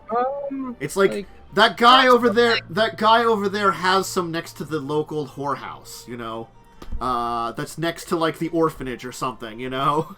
Are the orphans selling drugs? They're probably the ones making them. They're probably the ones making them. That's unethical. Don't think I have anything that can actually help here. I mean, look at me. Can I just go search for the Cabal? I mean, I am big. I have horns. Yeah, I don't think because I don't have the criminal one. I have the smuggler one for my background, which is different. And probably not helpful here. What's the smuggler feature? It's the one that's like, you can get a hiding place if you fuck up with the law in like shitty housing. I can just fix ships if we're sailing on them. I think I'm just a nerd. You are. I'm mainly thief. What's your background? Oh god.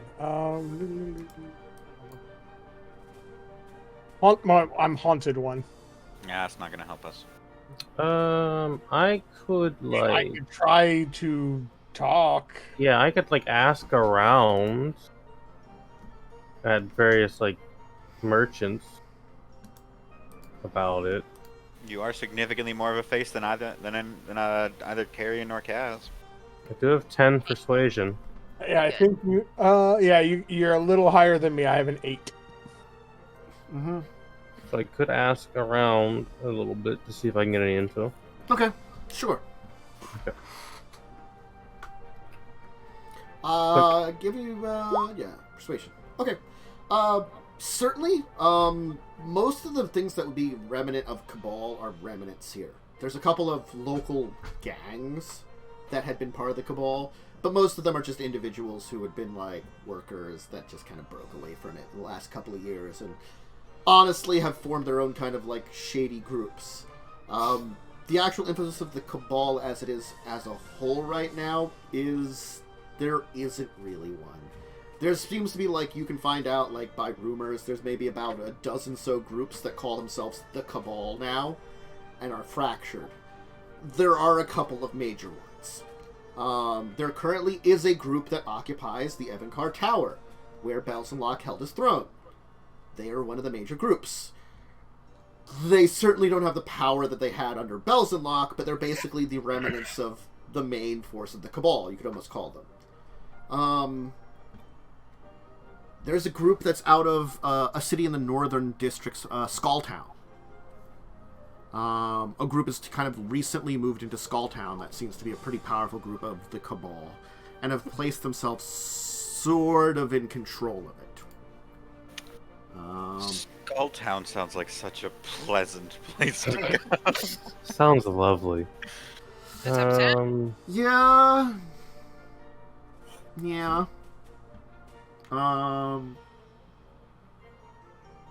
Let's see here. There is, if you're looking, there is still, like, the anti-Cabal resistance still exists because the Cabal is mostly destroyed but not completely gone. That is centered out of Valenish, the City of the Dead. The lost City of the Dead, which was discovered. Okay.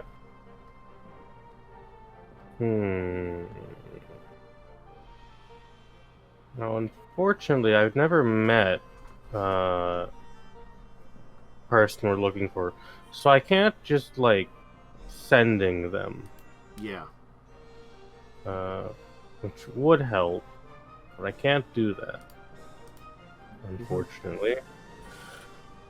I suppose I could try and ask around if any, like, people had been seen with a goblin. They're just gonna point at you, because I'm right next to you. I mean, honestly, there are a number of goblins here in town, so that's kind of like a difficult thing. True, I don't know if I have a description of... Like, yeah. I can give you a description of Slarvad. He's my fucking brother. I haven't seen him in, like, years. But... I could, like, you know, give a description. He's probably, like, you know, not gonna get much out of that, but I could try. Certainly if you're looking for more foreign influence, since a lot of the Cabal originally descended from Otarian folk that moved in to here during the time of Belzenlock's attempts to be a king of the place. I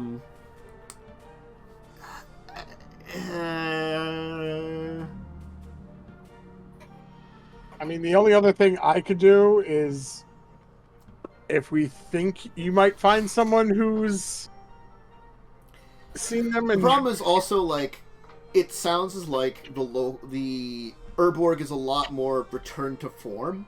There's now 4 groups that tend to rule over sections of Urborg.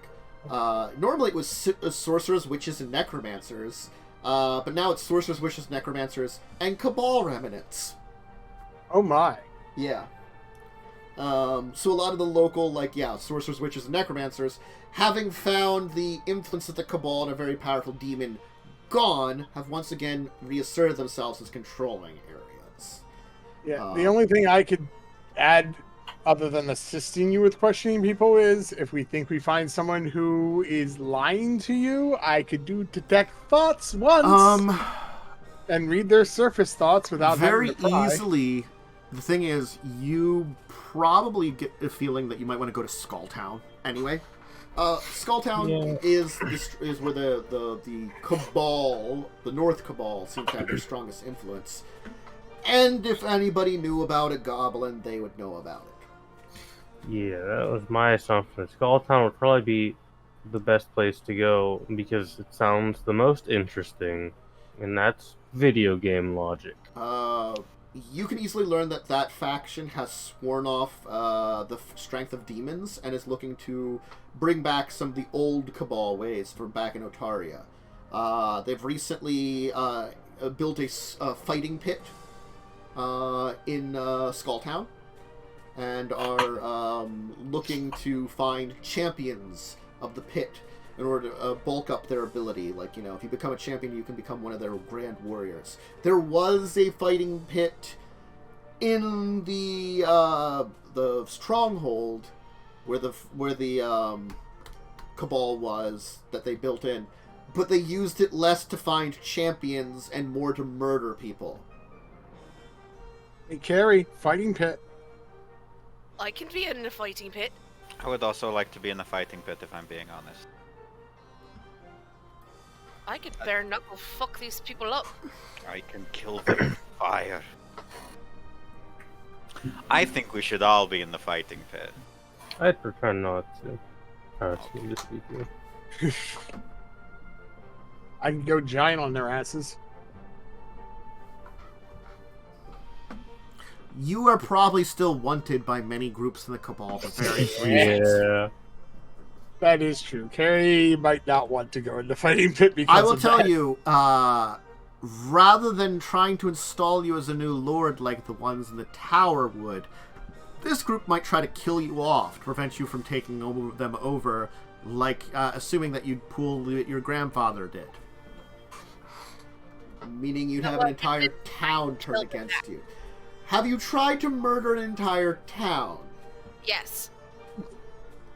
On That was Actually, Winfrey. we all have. No, we all have. On purpose, yes. There was a town of technically the orcs. No, we didn't try to murder the whole town. We tried to cut through it. While murdering a bunch of them. That wasn't murder. That was a That was a shortcut drive-by. Cool motive, still murder. Did we actually kill any orcs? Yes. I think we just burned their town down. You did probably kill some of them, yes. We burned down. We didn't even burn that. We burned down the front gate, crashed through it. I definitely killed a cat. I definitely killed a cat. I don't know if I'm we sure killed any some orcs. people died in the fire. Yeah. That was like a year ago. What, a year ago doesn't count? Oh, yeah. No, I just don't remember. Let's see here. Other important locations that might be known about, that if you're looking up rumors of stuff going on that I could mention. Yeah, recently there was strange activity at the Tomb of Flesh. That sounds like a lovely place. The Tomb of Flesh is thought to be a Phyrexian structure of unknown purpose that sunk beneath the lake at the end of the Great War. The lake is occupied by many very deadly and horrible things that prevent exploration of the Tomb of Flesh. There's been strange activity and lights appearing from it that had happened a few months ago. It's gone quiet now. Also, the throne of Croesus has been acting up. The tar pits have been bubbling. I hate when my throat of Croesus acts up. Croesus. You will recognize the name of Croesus as learning it from your friend the dragon, which you left back in Shiv. The primeval dragon of death, whose sheer presence caused things to just die. And it's the only dragon to have not reincarnated because it keeps getting imprisoned. Because it's horrible. We should avoid the throat of Croesus. Yeah. But there's been strange bubbling from the tar pits that it's prisoned in as of late. I'm gonna keep it real with you, Chief. I'm not that confident in my immortality that I'm gonna fuck around with the Elder Dragon of Death. Mm-hmm. That sounds bad, gang. I think instead, I'll just not do that, and I'll go to Skull Town and find my brother. And find your skull? I know where my skull is. Is it in Skull Town? It's in my head. If my head is in Skull Town, then yeah. All right. So you're gonna head into the swamps of Urborg, basically. I suppose so. I mean, we gotta go sometime, right? So, Erborg is a swampland of bogs and weed-choked waterways, bordered by thick green vegetation and plagued by countless insects. Nice. The amount of mosquitoes and gnats and horrible things and leeches is just awful. I gotta spray some DEET. Sky is blackened and ash-covered, so sunlight is dim and gray. And certainly the place is covered in all kinds of strange ruins that can easily be found here and there. In order to move your way into Urborg, there isn't really many very good overland routes. Usually it's either getting a riverboat, or to travel to the swamplands, or hiring someone to take you through it. Which, depending on where you want to go, means how expensive it is. If you want to hire someone to go to Skulltown, that's not too expensive. It's a major settlement. Can I invent Louisiana-style hovercraft? Not right now. Alright. Eventually, with enough time, perhaps. With enough time, sure. It's real easy. Just put a big fan on a thing. Mm.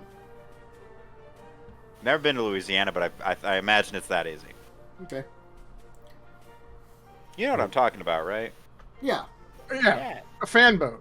A fan boat. You know, I have this thing where I can just control wind. Yeah. I push a boat along. Yeah, and I have the levitate spell. Mm-hmm. So we could just combine those. And it'd be fine. Yeah. I mean, like, there's definitely, like, a lot of plant life. But the place is, like, all the plant life is just, like, it's very darkened color. So even if it's, like, a green, everything's, like, a dark green. There's, like, oftentimes, like, dead plants here and there interspersed in amongst things. It's boggy, weedy. The even traveling through these areas, like, you know, you're pushing through underbrush almost. So, like, things like they're not invented, but certainly if people had, like, you know, outboard motors for a thing, they would get clogged up instantaneously.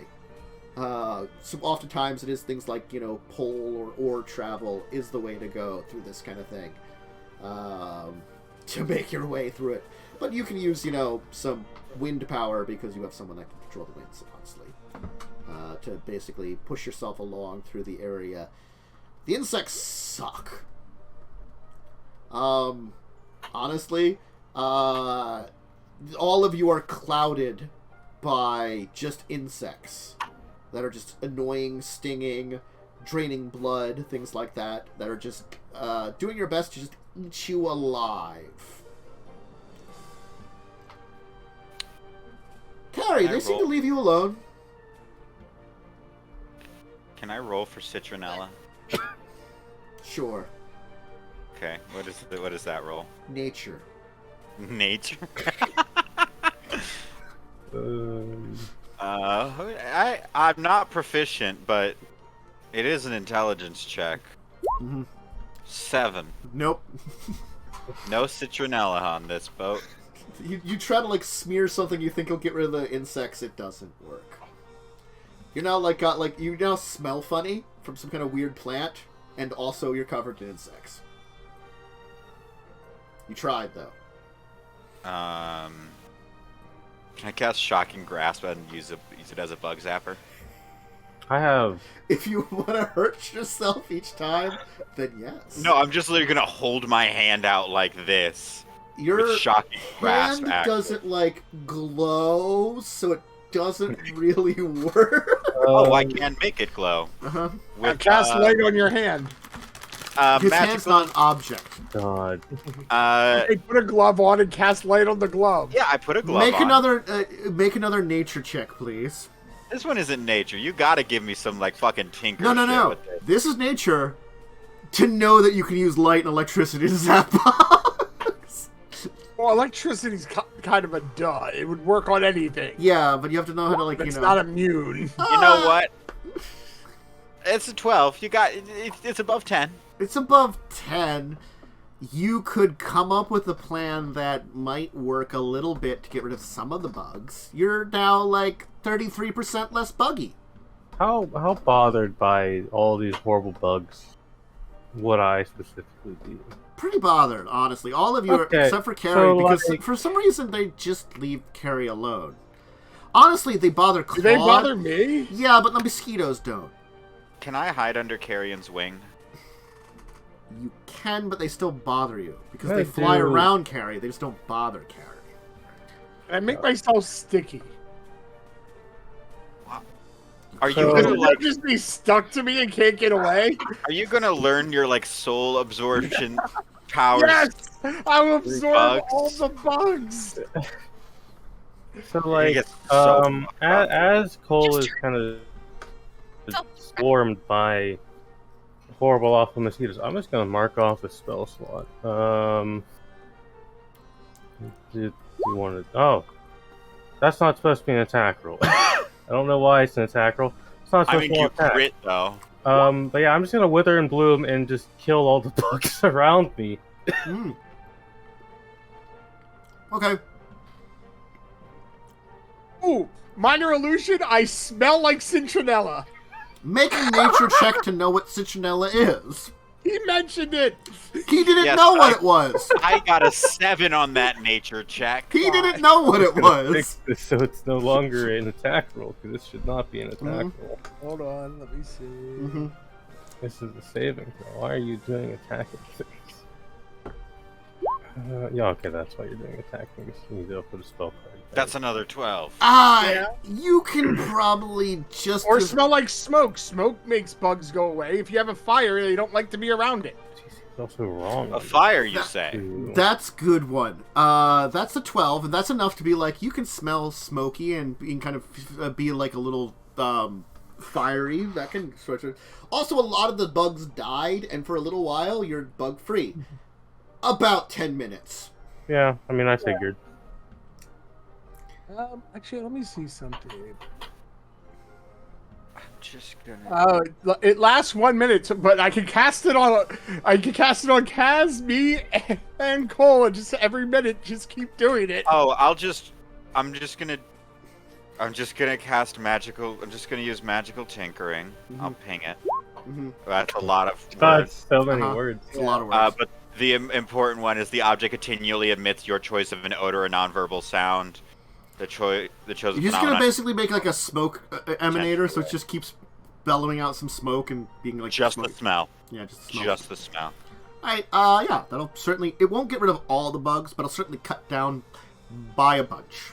So it's now just slightly annoying, rather than really annoying. Occasionally you might get like a gnat that buzzes your eye or something, and you're just like, God damn it. I eat it. Yeah. I absorbed it. You absorb its soul.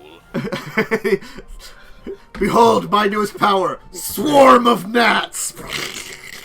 No, it's just you can only turn into one gnat at a time. But it's all your matter condensed into one gnat, so you're like a black hole of a gnat. I fly really hard into someone's eyeball. Your neutron star gnat! Anyway.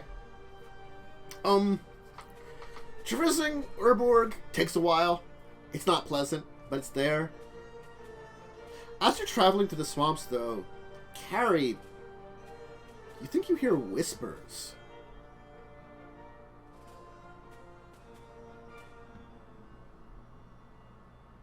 They seem to be leading you somewhere. Dragging you off in a direction. It's not quite the direction you were heading.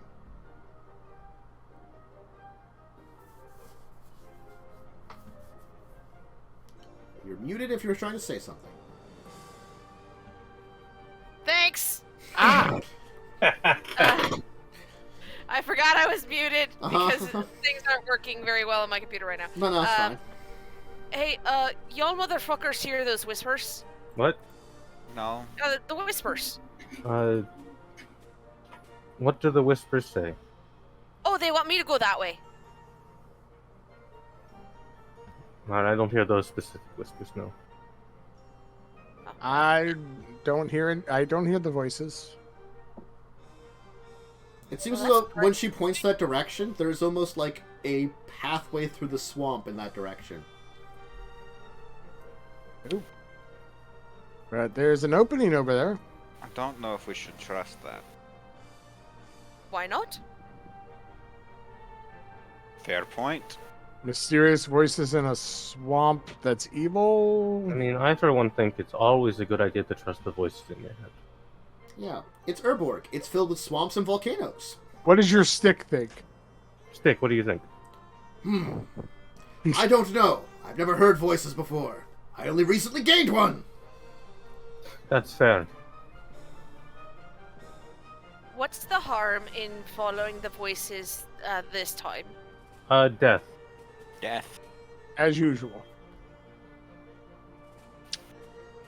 Yeah, but it's fun though. Inconvenience. Death is fun? Is dying fun? Well, I've never tried, so I don't know. Well, that's not technically. You and I went to the death world. Well, yeah, but I didn't actively try to die. It's true. Inconvenience is what's at stake here.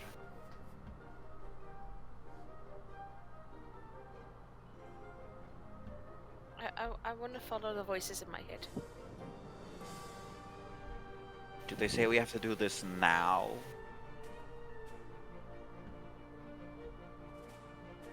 That one? No, I have no idea. How angry do the whispers sound? They don't really sound angry. They seem familiar, maybe? And inviting, honestly. As if you are sensing something that they're pointing you towards. Fine, we can go to the whispers. Alright. But if they're rude to me, I'm going to complain about it the whole time.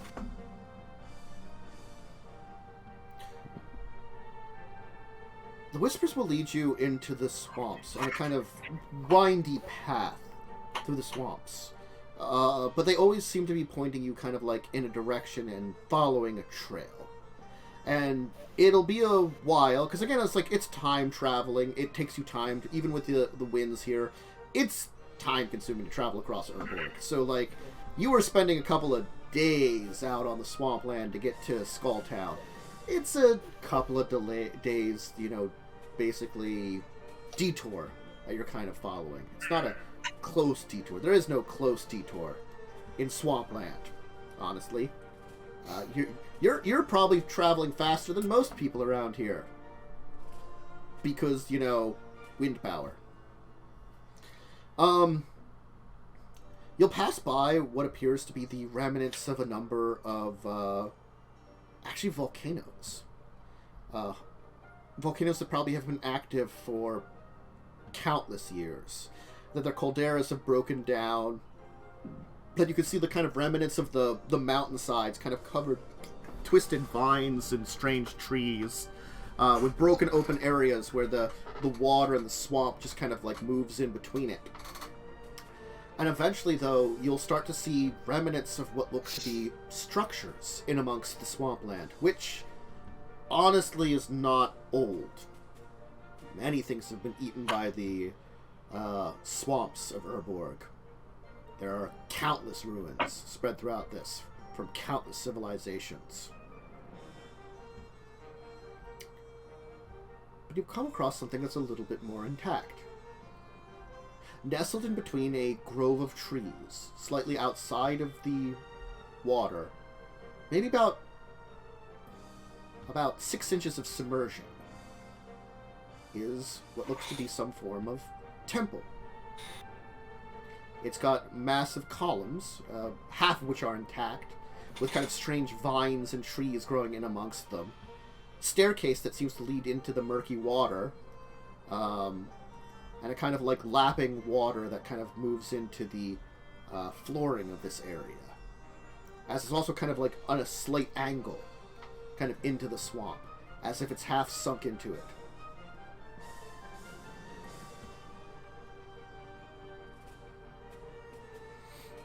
As you approach this, the whispers get quiet.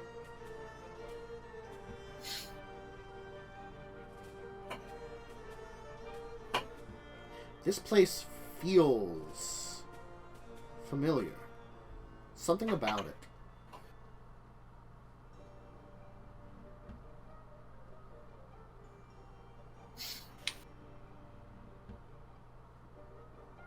Fuck. Almost forgot I was muted again. Yeah, I was like thinking for a second. Are you muted again? I am, in fact, muted. I think the Whispers like this place.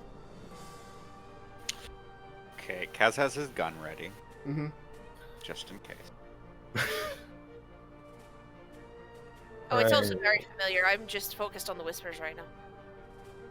Aren't you like friends with the main elemental of Erborg? Oh, yeah. I think she thinks of me kind of like as a pet, but you know what? I take it. Is this that thing? This is nowhere near the area that would have control over. Because it has the controller of the area where a chunk of Yavimaya merged with Urborg, which is in the eastern area of the island. So it's a region that's kind of like both Yavimaya and Urborg. And that's where it lives. Which does go relatively close to where the Cabal was, which means it did actually interfere during the destruction of the Cabal because it was convinced to interfere, because it was close enough. But also, it does tend to keep to itself a lot. It's an elemental. It's a force of nature. You know, you don't know what the fuck it does. What's the plan? Yeah, this is probably not that then. No.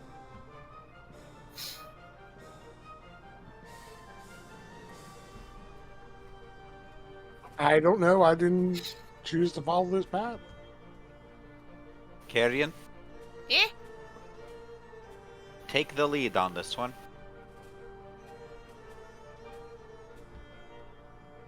I feel like that's a bad choice, but okay. I'm assuming you're heading into this temple? Yes. The temple shows its age. This place could be thousands of years old. You're not exactly sure. It is certainly choked with the swamp, and the stone shows its age.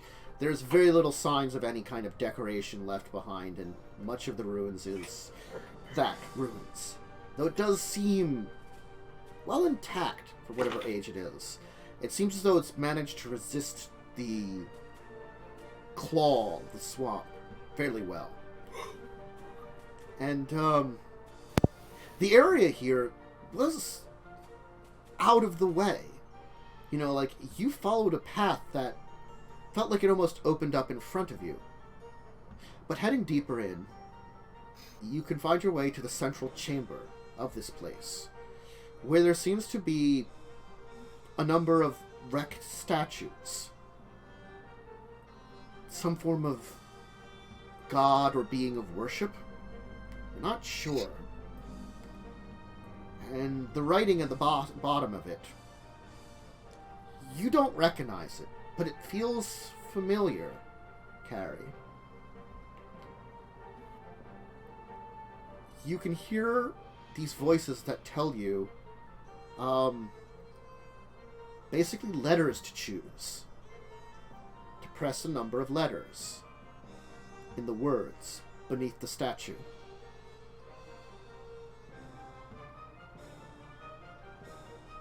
Listen, I'm just vibing. I'm following it. Yeah. You'll kind of feel, and you'll feel that a number of the letters actually push in. And you'll be able to basically push them into an order.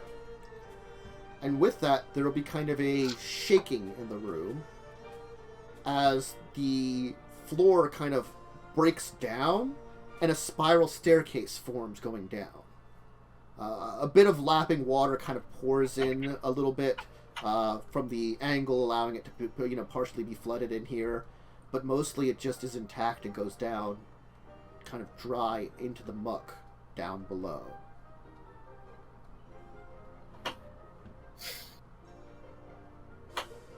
Well, that's interesting. I have no idea what I'm doing. Not at all cryptic or weird. Hey, Tantus, quick question. Sure. Because A while back, I did take Eyes the Runekeeper, which means I can read all writing. So can I tell what the runes say? Yes, you can then.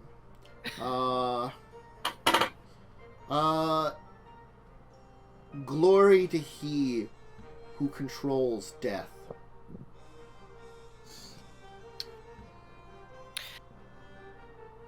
I might know what's going... Well, I at least might know something about what's going on now. Okay. Oh, well, these things say glory to he who... the death. Ominous. Sorry. Me. No. I don't think it's you. Do you remember the fact that one of my ancestors is a necromancer? It's possible that there's that. Right. Do you want to leave? No, I'm pretty sure he wanted me to come here and find something of his. I can't remember what it was, though. Carrion, this would be the first time I've ever seen you obey an old man. Well, to be fair, he called me a bitch. And That that is is a lot of respect. Even more surprising that you're listening to him. And normally people don't call me a bitch, so he got my respect that way. Well, I'm not going to stop you if you want to go down that staircase. I will, of course, follow you. But Hell yeah. I am going to call you a bitch-ass idiot the entire time. Acceptable. Let's go down a creepy Follow, staircase. but mostly because I have to tell Nim whatever the hell happens down here. Narc. What the you fucking tattletale? What are we, 12? You certainly act like it at times. I am 19. I think I'm 26. I'm like approaching normal middle-aged for a goblin.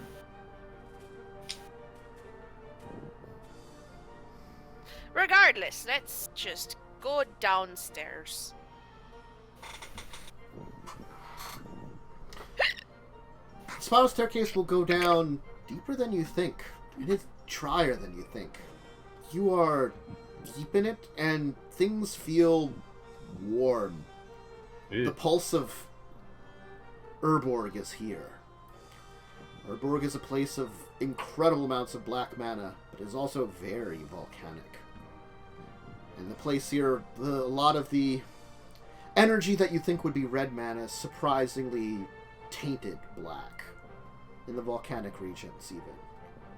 So there's just kind of this almost pulse of energy that is felt deep beneath the earth within Erborg. And certainly you feel it now. Eventually, though, the spiral staircase will end in a passageway that will go forward.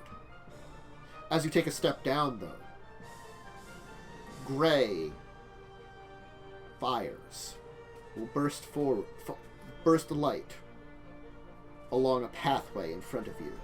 The torches will light in a kind of gray, wispy flame.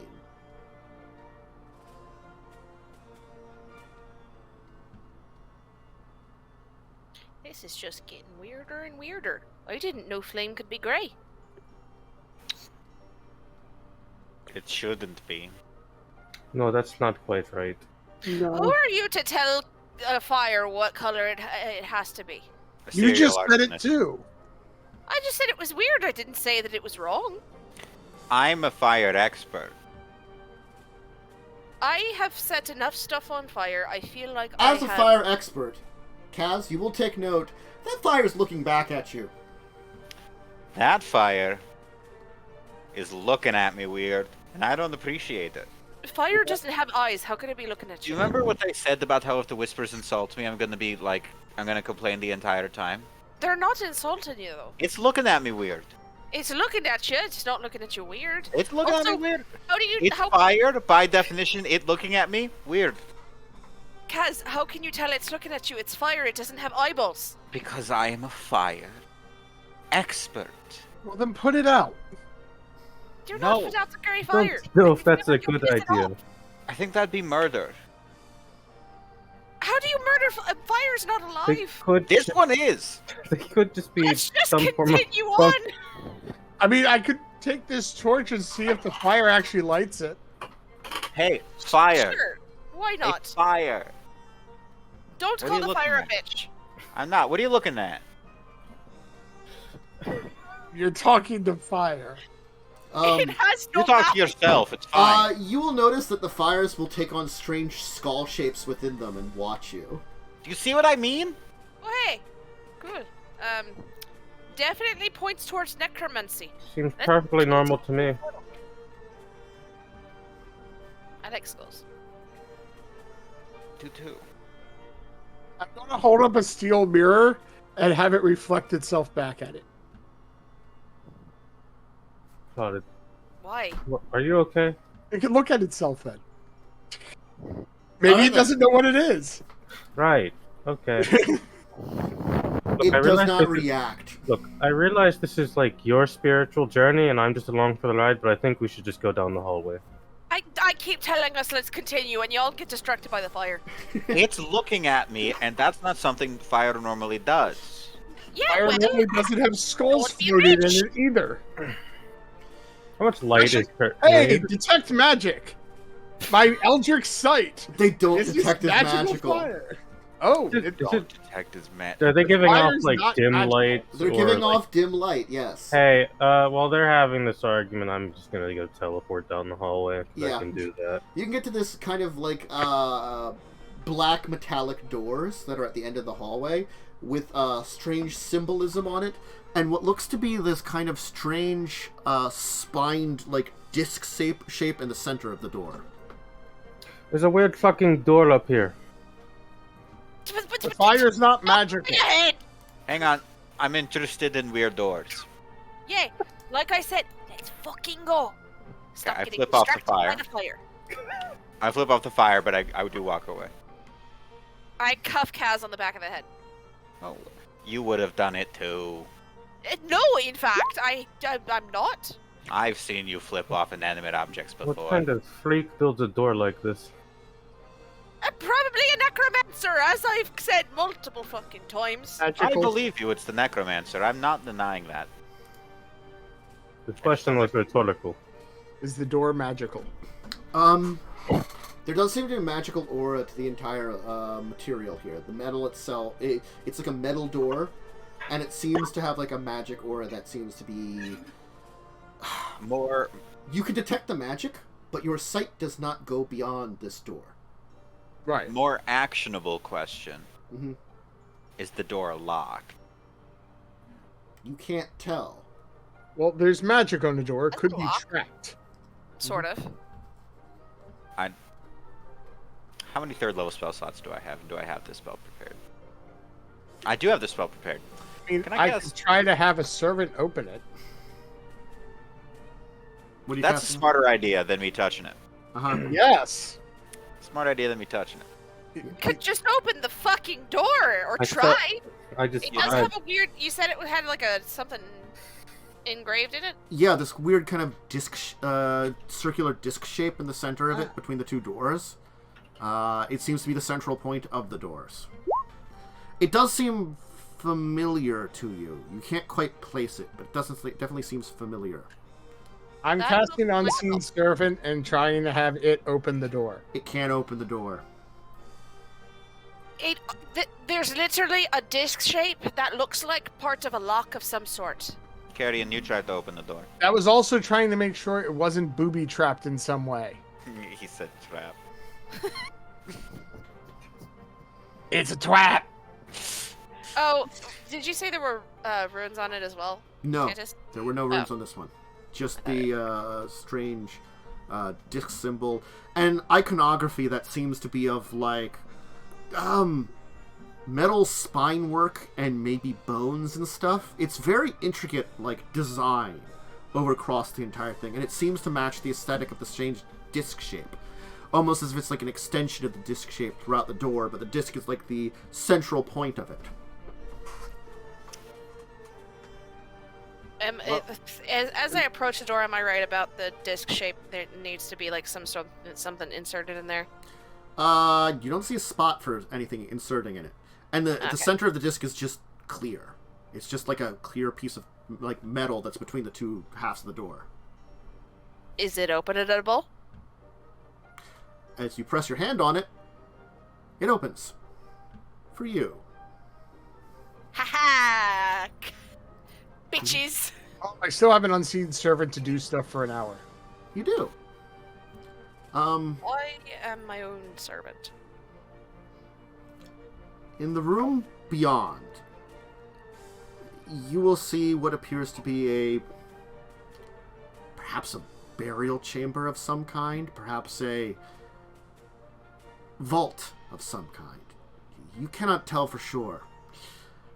The room is again surrounded by these gray flames, but instead of these small torches, these are massive, almost bonfires, where it seems like groups of those strange skull shapes seem to like kind of blink in and out, kind of almost staring at you.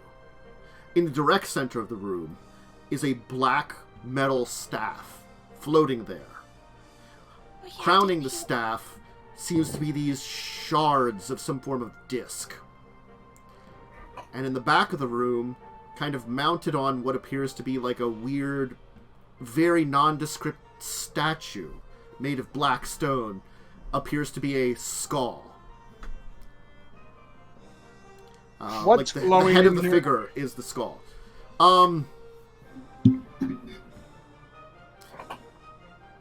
Let's see here.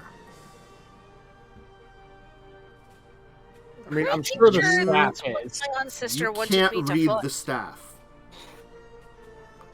What was that? You can't read the staff. Oh. Even me? Like with Detect Magic? No. Oh. I thought physically read it. I was like, I can There's read. there's no words on it. Can I read the staff with the monocle? Just for mana colors. Black, I'm guessing. This thing is a well of black mana. Like a literal well of it. Like, you can compare the energy that seems to exist in this mana-wise. That it seems to be kind of like this almost flow in between the mana that is emanating from the room, because you are in the territory of Urborg, through the staff almost. As it just kind of flows almost naturally. It is a Carrion. very unusual thing to see. Yes, Kazzrann. Serious moment. Okay. Do not touch that staff. But I'm pretty sure that's what my ancestor wanted me to grab. Yeah. It is a wellspring of black mana. And the last time you were around a wellspring of black mana, granted, you caused it. You did turn into the big demon. Go berserk. I'm inclined to agree that you should not touch anything down here. However, I'm willing to touch it. I think that's a terrible idea. I could, if something's going to touch it, I could have the servant do it. I forgot about the servant. I think that's also a terrible idea, but it's a slightly better idea. At The least worst that can happen to the servant is it just disappears. It's not like it's going to turn evil on us. It's a servant. Well, I'm more thinking of traps and horrible summoning magics. Why don't you all leave the room? Why don't we all leave the room? Just keep the door open and let the servant go in and touch it. There's also a skull, right? Yes. There is also a skull. There's a statue where the head has been replaced with a skull. Is it like Does- a real skull? Yes, like a real skull. is anything glowing with my vision though? Yes. You Skull. get the feeling that the floor glows. Like the Okay. entire floor area seems to be glowing. There's magic on the floor. I don't like that. Well, maybe they have heated stone floors. How are we supposed to know? It's really cold in here. Actually, it's Maybe warm. they're malfunctioning. It's warm in here. Warm in here? Yeah. Well, maybe they're functioning correctly. Can I go up to the weird, Skull. yes. Thank you. I don't know if we want to move around on the floor. It could be a magical trap. If it Again, falls out, she can why- fly. Well, but we don't know. It could just shoot fireball or something. It Why could don't we all explode. back out Yeah. Yeah, and let's have back the out. servant run around the room Like, this is a reason why we have this guy right now. Mm-hmm. Get this. It's just I'm pretty sure this is where my ancestor wanted me to go, so I'm gonna go in. I don't You like think- your ancestor. Is that I necessarily a don't good either, idea, but you know though? what? Why not? Well, like, Why don't you go in after the servant runs around? Tandis. Are you Servant. Servant good? Nothing happens with the servant. Okay. Okay, I'm here's gonna the have the problem. servant- has a presence. I'm going to have the servant go up to the skull and clean the area. Okay. I just want to see if anything reacts. See, here's to the it. problem: is the door only opened for Carrion, so I'm worried that if things are going to react, it's Carrion's blood. which is why I don't Or think just her energy. I don't think it's necessarily a good idea to I'm just poke around entering with. the room. I'm tired of arguing about this. Okay. That's fair. You'll take a step into the room. Nothing happens. Yeah. I'm gonna just walk up to the weird skull and just stare at it for a bit. The whispers. You can hear the whispers. The word. Staff? You cut out. Sorry. The whispers. The whispers are whispering. Is it staff? Just say the I word. think it's Staff. You have Staff. to say it, Staff. Tandis. I'm Okay. not picking it up. Damn it! It's not picking You know up. the mic doesn't like the whispers. It doesn't like the whispers. They're whispering staff. I figured. You know. Infection. Yes, staph infection.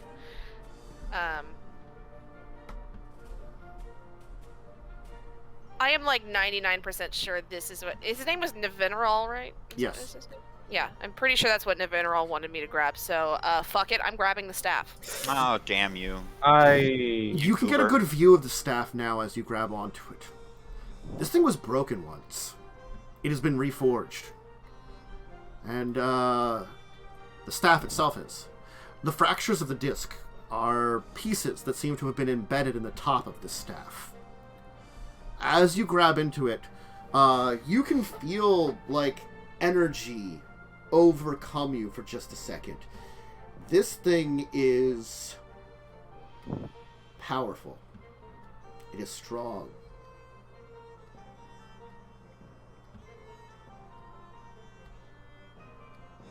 So, little bitch, you heeded my advice. You cut now. Damn it! God, not fucking a single part. Okay. So, little bitch, you heeded my advice. I did, in fact. Most excellent. My foolish servants worshipped me for some generations and managed to rebuild something of my strength, attempting to regain my strength as it was, my ancient powers. But there is much missing. Now that you have this, you are but one step. There is another that you must seek out the information on. You must go to another place. A place of the dead, where another like myself once reigned. I have sensed that his place will be the area that my staff can regain its strength again. I will now sleep, as my soul has been shattered. I may not return. You will not need me. You have taken the first step to become the true ruler of Erborg, the metropolis of its grandeur could rise again under your fury.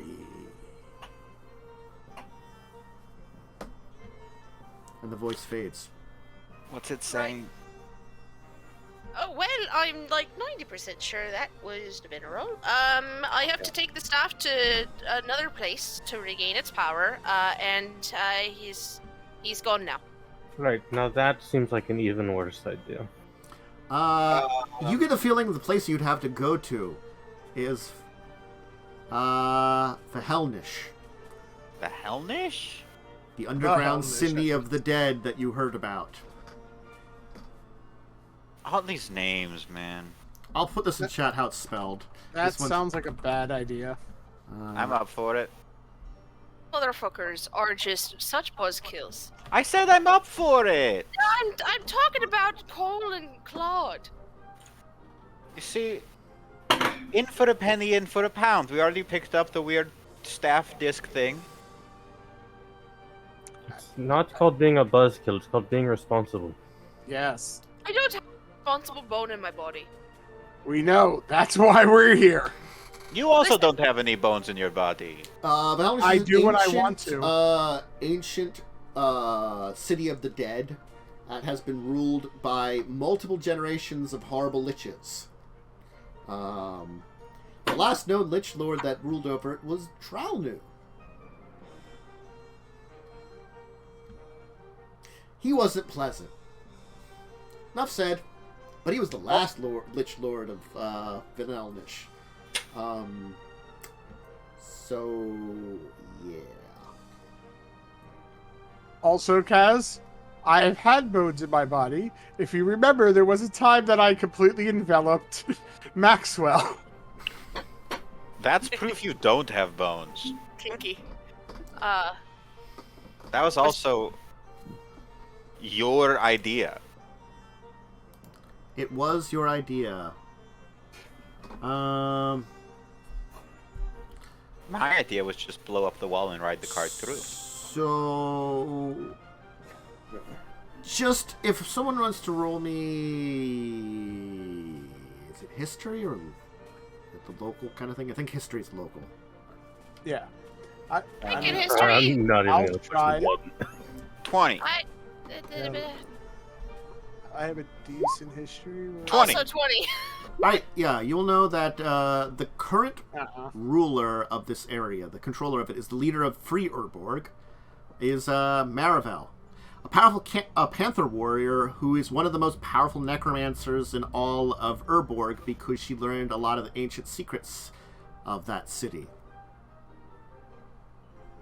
She's its current ruler. We still have allies in the Panther Warriors somewhere. The Panther Warriors are part of the Free Urborg organization. But the majority of the Panther Warriors are probably not at the city. I will tell you, most of them would be in the east, hiding out in the area under the purview of Muldrotha, as I said. The Panther Warriors are a basically threatened race. Most of their species has been driven to kind of murdered off, unfortunately, by a lot of the crap that happened in Erborg. So there are bastions of them left, just not a major organization of them. The largest organization is under the care of Muldrotha. Marivel is a Panther warrior, but as leader of Free Erborg, she made her choice to rule over that place there, to Verhelnish. Since the major collapse of most of the Cabal, most of her time has been taken up battling out the remnants of the Cabal and attempting to expand the seat of her own power. Free Urborg has changed in a way to be more of... It still has the idea of driving at the Cabal, but it sounds like Marivel is becoming a lot more overlordy now that Belsenlock is dead, and she is an incredibly powerful necromancer.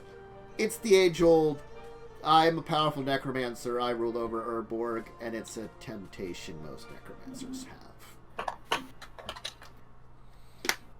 Now, Carrion, Kazzrann, I'm going to be completely honest with you.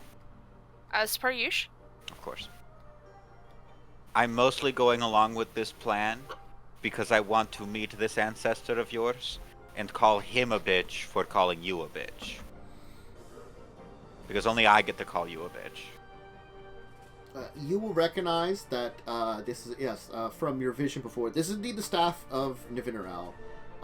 The shards that are at the top of it are the broken shards of his phylactery. His disc, which he used to detonate a good chunk of Urborg to hide his powerful magical artifacts when his, basically, empire fell.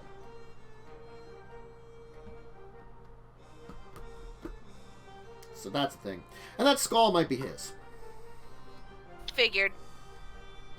Can I steal the skull? It's kind of attached. You could probably take it off from the horrible temple dedicated to an evil Lich Lord. Well, we're going to Skull Town, so I think I should bring a skull. Skull Town has surprisingly less skulls than you would think. Well, I'm gonna add one more. Do not steal the skull. Why not? That's in character. If you're Why not? the skull. But the staff is one thing. Don't. Why? Why do you want it? I am an archaeologist. Grave robbing is one of my professions. I mean, he's not wrong. But also, can you please not try and steal the skull of my ancestor? Why not? It's very disrespectful. I don't like him. I don't care about the disrespect part. It's more that, why? Why would you want to carry around the skull of my dead ancestor? That's pretty weird, bro. I think if we see him, I should throw his own skull at him and it would be funny. He literally just told me he probably won't ever see me again. Lazy. I mean, he's been dead a while, so... Also, you said yourself you like skulls. Skulls are neat. Skulls are neat. I don't want to be carrying around the skull of my dead ancestor. Fine, I won't steal the skull to throw at somebody. Happy? Yes. Never get to do anything fun. I've literally helped you blow shit up. That's true. That is fun. Like, that's one of our major pastimes, is blowing shit up, so... We fuck should up. have brought some of the explosive guns into Erborg. Should we So have yeah, really- you get the feeling the staff can allow you to do some things, like summon some undead. Woo! Yeah. It does seem to be not as focused on its powers yet. Like, you can get some zombies or skeletons pretty easily. But, more coolly necromancy things, not quite there yet. Needs a little bit more. Yeah, that tracks. I have to take it to the City of the Dead. So. Yeah, it was just rebuilt from, like, shattered parts that somehow survived a massive magical explosion because it was probably a powerful artifact to begin with. And a bunch of cultists basically spent, I don't know, dozens of years digging up its pieces to rebuild it. I think we should throw it in a tar pit. That's fish talking. Kaz doesn't say that. That's actually probably very smart. Anyway, it's also good you didn't take the skull. I'm just gonna tell you as you leave, because I had plans if you took the skull. Is it a Demi-Lich? It could be possibly Demi-Lich. Yeah. Because you would have taken a skull, and you do have the shattered remains of the phylactery, which probably still have essences of his soul left in it. So there's the possibility of that. By re-empowering the staff away from the skull, you don't have to worry about that.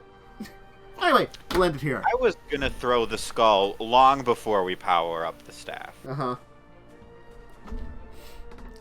So, you'll be heading to Skulltown, and that's where we'll kind of come in next time, arriving in Skulltown. Woo, Skulltown. Skulltown. Surprisingly less skulls. Should be There's in more fact- skull. One fact, there is in fact one large skull. There's a big old dragon skull at the entrance. Woo! Fair.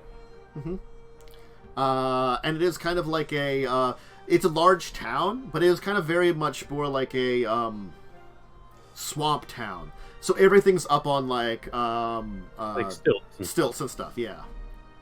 So there's a lot of like walkways and some like, there is some like big like, boardwalky areas in between different like businesses. So you have like streets, but then you have also a lot of like suspended like bridges and stuff, and like walkways and stuff. So the entire place is just, and they have like large like pyres of this very foul-smelling stuff that burns incredibly slowly, but it keeps a lot of the bugs away. Weird. Yeah. And, yeah, so we'll have more on Skulltown next time. So why don't we give shout-outs, people, etc., etc. We'll, of course, start with our amazing and wonderful Mads. Hi, I'm here, and for once I made a good decision and didn't take the skull of my dead ancestor. Yes! I had wanted to. alternate plans for that just in case you took it. Whether or not it would have demi-liched, well, I put it as an option. And now that's not an option. Wanted to cast Catapult on it. Mm-hmm. We're going to check off not demi-lich this time. You don't need to bring another form of a lich into this world. Rude. One time you caused an abomination to the laws of life and death. One time. Just one time. Fish. Hi everybody, I'm Fish Harlan. This week you can find me running a scam on pyramid schemes, like grifting the grifters. Ooh. I'm gonna lose so much money. Man. Good luck on it. Thank you. Mm-hmm. Momo. Hi, I'm Momo. I have plenty of bad experiences with skulls in D&D games. You're right, you do! You can catch me here for Buccaneers of the Shackled Sea, where I play a much more carefree character who doesn't give a shit about laws and being responsible. You can also find me here on Discussing Tabletop. Yeah. And, of course, Joe. I'm here. You are here. You could be other places, but, you know, rarely. Once in a blue moon tabletop, yeah. Whenever Saturday afternoons have normally been busy. Stars align and, you know, you have an open afternoon and a Saturday, you know, it happens occasionally. Very rarely, but occasionally. Myself, Tentus now, and Dracovin. I will be here tomorrow morning. I'm going to do some Bloodstained Ritual of the Night. I'd never figured out where to go, so we're just going to wander around a bunch, and maybe I'll get lucky and being like, oh, hey, there's a place I can now access. Kind of part of that game is just wandering around. I know where the final boss is, and I beat the final boss, and it was like, hey, this is the bad ending because you haven't done something. And I'm like, fuck, now what the hell do I have to do? And I went and fought this other boss, and then it's because they were like, go fight this other boss. And I'm like, okay. And I did, and then it's like, that didn't give me anything. What the fuck does that do? It takes a lot of influence from the Sorrow games and Symphony of the Night, where you can technically beat the game, but if you don't do things in a certain order, you get the bad ending. Yeah. It was just a game over, too. It wasn't even like the end, this is the bad ending. It's just like, there's a game over. You only halfway figured out the problem. And I'm like, fuck the game, sure, whatever. I just wandered into that room randomly. I didn't even know it was the final boss. I'm like, oh, shit. I guess we're doing this. Is this like just a random? I didn't even know that would be like an ending too. It'd be like, oops, fight. Anyway, so I'll be doing that, and then Discussing Tabletop Saturday, Unknown Sunday. Sunday's kind of up in the air, and then next week we'll be doing Final Fantasy VI, more Bloodstained, and of course, as we mentioned, Buccaneers Shackled Sea should be back next Wednesday, 9 p.m. to I think we're going to 1 right now. I think so. Yeah. Should be on schedule for that, unless something else hopefully doesn't come up, you know. And then the show next week at 9, where we visit Skulltown. It'll be very wonderful. You know, it'll be nice. There's just one skull, you know. Because Erborg does have dragons, too. Just not a lot of them. And most of them, they keep to themselves and live in these, like, large volcanoes that, like, there are. Fair. I guess it is Skulltown and not Skullstown. Yeah. Skullsville. Skullsville. The city of Skullsville. Skullsavania. Dark Powerpuff Girls. The Urborg Powerpuff Girls. They're goths. Wasn't that a thing? Oh, that could have been a thing. Probably an episode. I guess Buttercup just is a goth. Yeah. Buttercup is, in fact, goth, yes. Mm-hmm. Welcome to Skullsavania. Skullsavania. Anyway. What was I going to say? I don't think anything else. Anyway, bye everyone, farewell! 'Cause I can't remember anything else. Allow me to stop the stream.